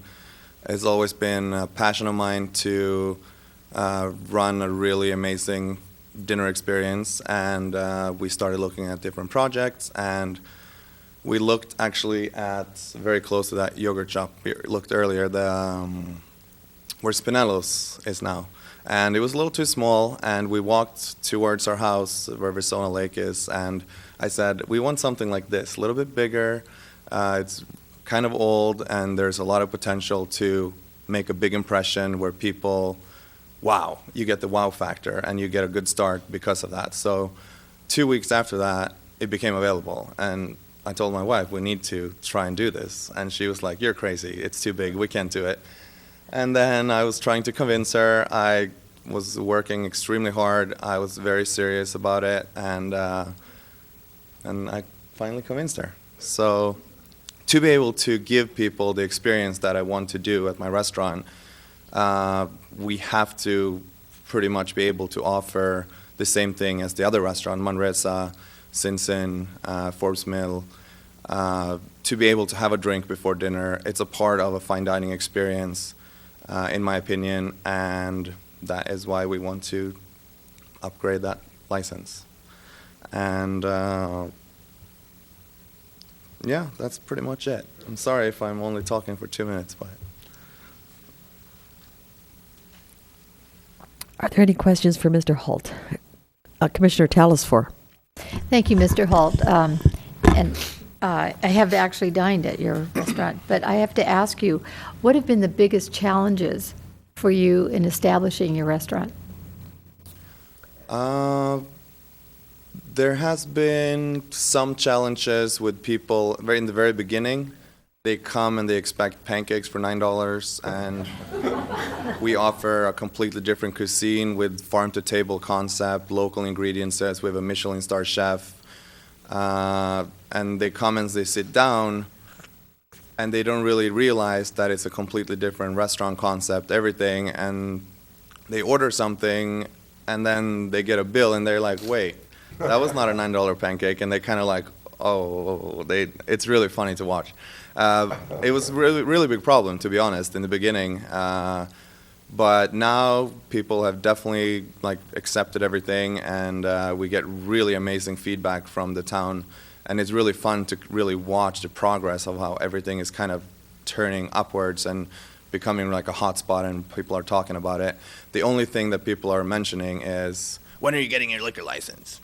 Like, I can't have a dinner like this. I'm paying $45 for a nice dinner, and I can't have a drink before my dinner. It's unacceptable. And I'm saying, it's a part of a process, and we're trying to work on it, and we're definitely trying to accommodate those needs. And we did start to do like a little, people would sign, I am a resident of Los Gatos, and I would be able to have a drink before dinner. We started a petition, I believe it's called.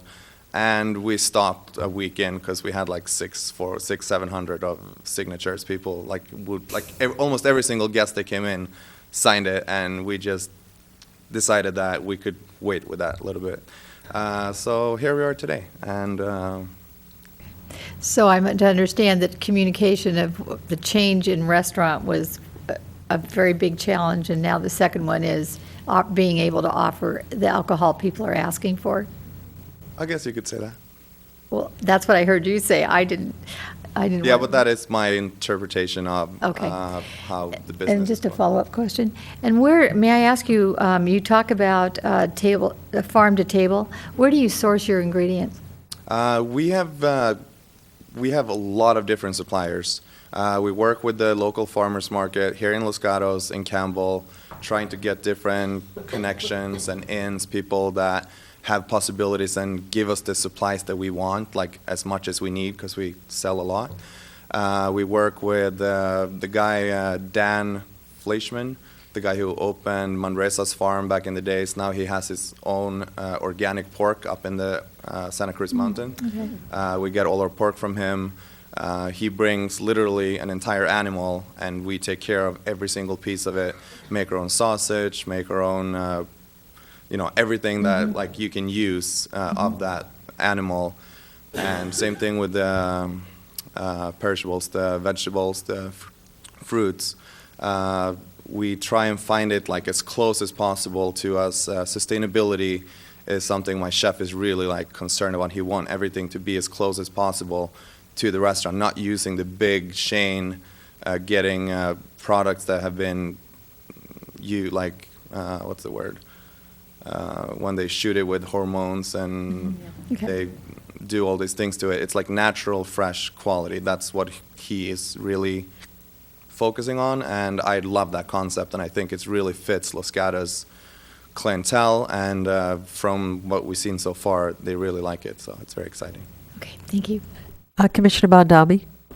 So the staff report says that you opened in 2013. Can you be more specific? Because that can mean a year or it can mean 3 months. We opened on the 26th of October, 2013. So we've been open for almost exactly 4 months. Thank you. Of course. Mr. Holt, I have a question for you. I'm sorry, any other commissioners? No. I have a question for you myself, and I just want to go back to your opening statement. Did you say that your family has restaurants in Sweden? Or you had worked it? My mom have opened 6 restaurants over a time frame of like, I don't know, 35, 40 years. Right now, she's running a hotel that has 2 restaurants, a nightclub, a bar, and a museum, and 200 rooms.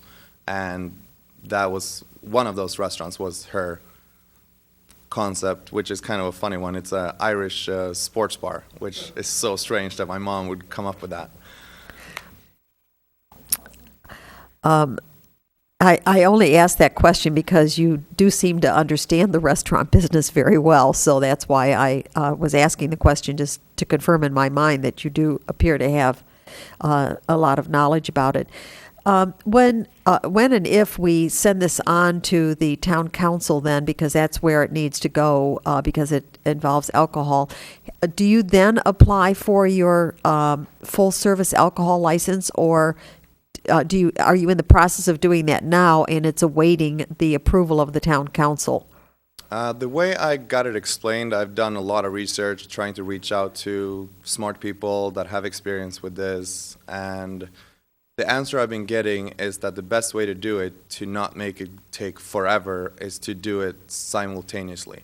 So we do have like a check in escrow. Like, I'm sorry if my verbiage is not perfect. I don't know all the right terms, but I do believe that I'm right when I'm saying that we purchased a license, but it's not ours yet.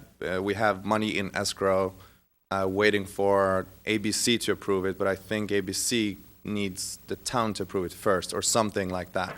That is my knowledge. I just wondered about the process you were following. All right, thank you. Any further questions of the applicant? Thank you. You can be seated now. Is there anyone else that wants to speak on this matter? I don't have any other cards. Seeing none, then we will close the public portion of the public hearing. And Mr. Holt, do you have anything more that you're thinking of now that you want to add? Because you can talk to us further if you'd like to for another 3 minutes. Anything you... You should all come and try it. All right, thank you. All right. Okay. Is there any commissioners who wish to question staff, make a comments? Yes, Commissioner Erickson. I'll introduce a motion for the consideration of the commission. So I will move to send forward to the town council a recommendation to approve the change in the conditional use permit to this with the conditions outlined in exhibit number 3. And I'll want to note something to the owner. I was considering modifying the conditions of approval to preclude the serving of lutefisk at the restaurant, but I would assume that you would have sense enough with your background and with your mother not to introduce that on the menu, but I'll let that go. And I can find that the proposed project is categorically exempt, subject to Section 15061 of the California Environmental Quality Act, as adopted by the town, as noted in Exhibit 2, and make the required findings as required by Section 2920-190 of the Town Code for granting approval of conditional use permit, as outlined in Exhibit 2. Make the required finding as required by Section 4B of the redevelopment plan for the Central Los Gatos redevelopment project, that it meets the use set forth in the town's general plan as noted in Exhibit number 2, and make the required findings as outlined by the town's as required by the town's alcohol beverage policy for approving a conditional use permit to serve alcoholic beverages after 10 p.m. in that late night service will not, in my opinion, adversely affect the adjacent neighborhoods, and the applicant has a exemplary history so far with an absence of complaints and non-compliance, and that they've demonstrated clear benefit with the excellent service they provided in the first 4 months of operation. Do I have a second? Commissioner O'Donnell seconds. Are there any comments that the commissioners would like to make? Seeing none, all in favor of the motion? Thank you. It's passed unanimously. Congratulations, Mr. Holt. We'll look forward to seeing you with a lot of success for many years. And by the way, this question does come up quite a bit, so we'll see. Mr. Holt, please complete a card and pass it to staff. Thank you. We now have agenda item number 5, and as I understand this agenda item, the commission is being asked to confirm town staff's interpretation of the sign ordinance regarding the definition of a tenant directory sign and to adopt a policy to define a tenant directory sign. Before you give your report, Ms. Mosley, I understand that there is a desk item on this issue, and has everyone read that desk item? Is there, the desk item, Mr. Paulson asks us to continue the hearing. And do you want to repeat the short conversation that you had with me about whether or not that's feasible for us? So the staff is recommending that the item be continued to March 26th. Should the commission not agree with staff and want to proceed and take action on the item, they are free to do so. We have a member that was involved in some of the initial conversations regarding this item who was unable to attend this evening, and he sent an email which is attached to the desk item or referenced in the desk item requesting that we continue it. And we do currently have room on the March 26th agenda. Commissioner Erickson. I'll move to continue this item to the March 26th meeting of the Planning Commission. And do I have a second? Ms. Birch? I'll second that. All right, all in favor? Aye. Thank you. The motion passes unanimously. Mr. Paulson, do we have a report from the Director of Community Development? Yeah, a couple of items to pass on. Since the last meeting of the Planning Commission, the Development Review Committee has approved 2 applications. One was for a time extension at 107 Colorado Court. It was a time extension for a previous approval of a project to extend for 1 year. The second item that was approved was 2 homes on 234 and 236 Los Gatos Boulevard. Those are the homes that you probably see with the story poles. It's the demolition of 2 existing office buildings and then the construction of 2 new homes. Planning Commission previously saw the zone change for that matter.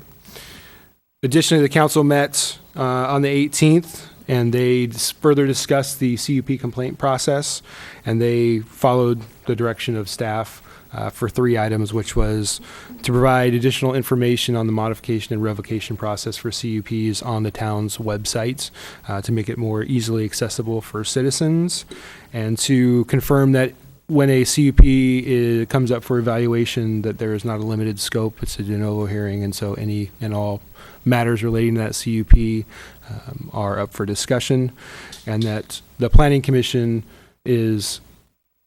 continues, which they currently have the ability to do, to set timeframes for reviewing conditional use permits that they approve to come back, as was, I think at the last meeting or the meeting before you saw one, it was a 1-year review of an operation. So they have the Planning Commission has that ability with any conditional use permit should they see fit. They also directed staff to look into any opportunities for limiting the time frame of conditional use permits. As I know you've all heard, for many years, CUPs run with the land. They want staff to take a look and see if there are any mechanisms to limit those. And so that will come back to the council for consideration at a later date. They also discussed the Albright Way right-of-way vacation for the easement that is currently out there, and they set that for a public hearing for March 17th. And lastly, they discussed the possibility of introducing a town ballot initiative for the Albright Way project to go on the same ballot potentially as the current initiative that is in process. And they decided to designate an ad hoc committee to explore opportunities for pursuing that, and no action has been taken.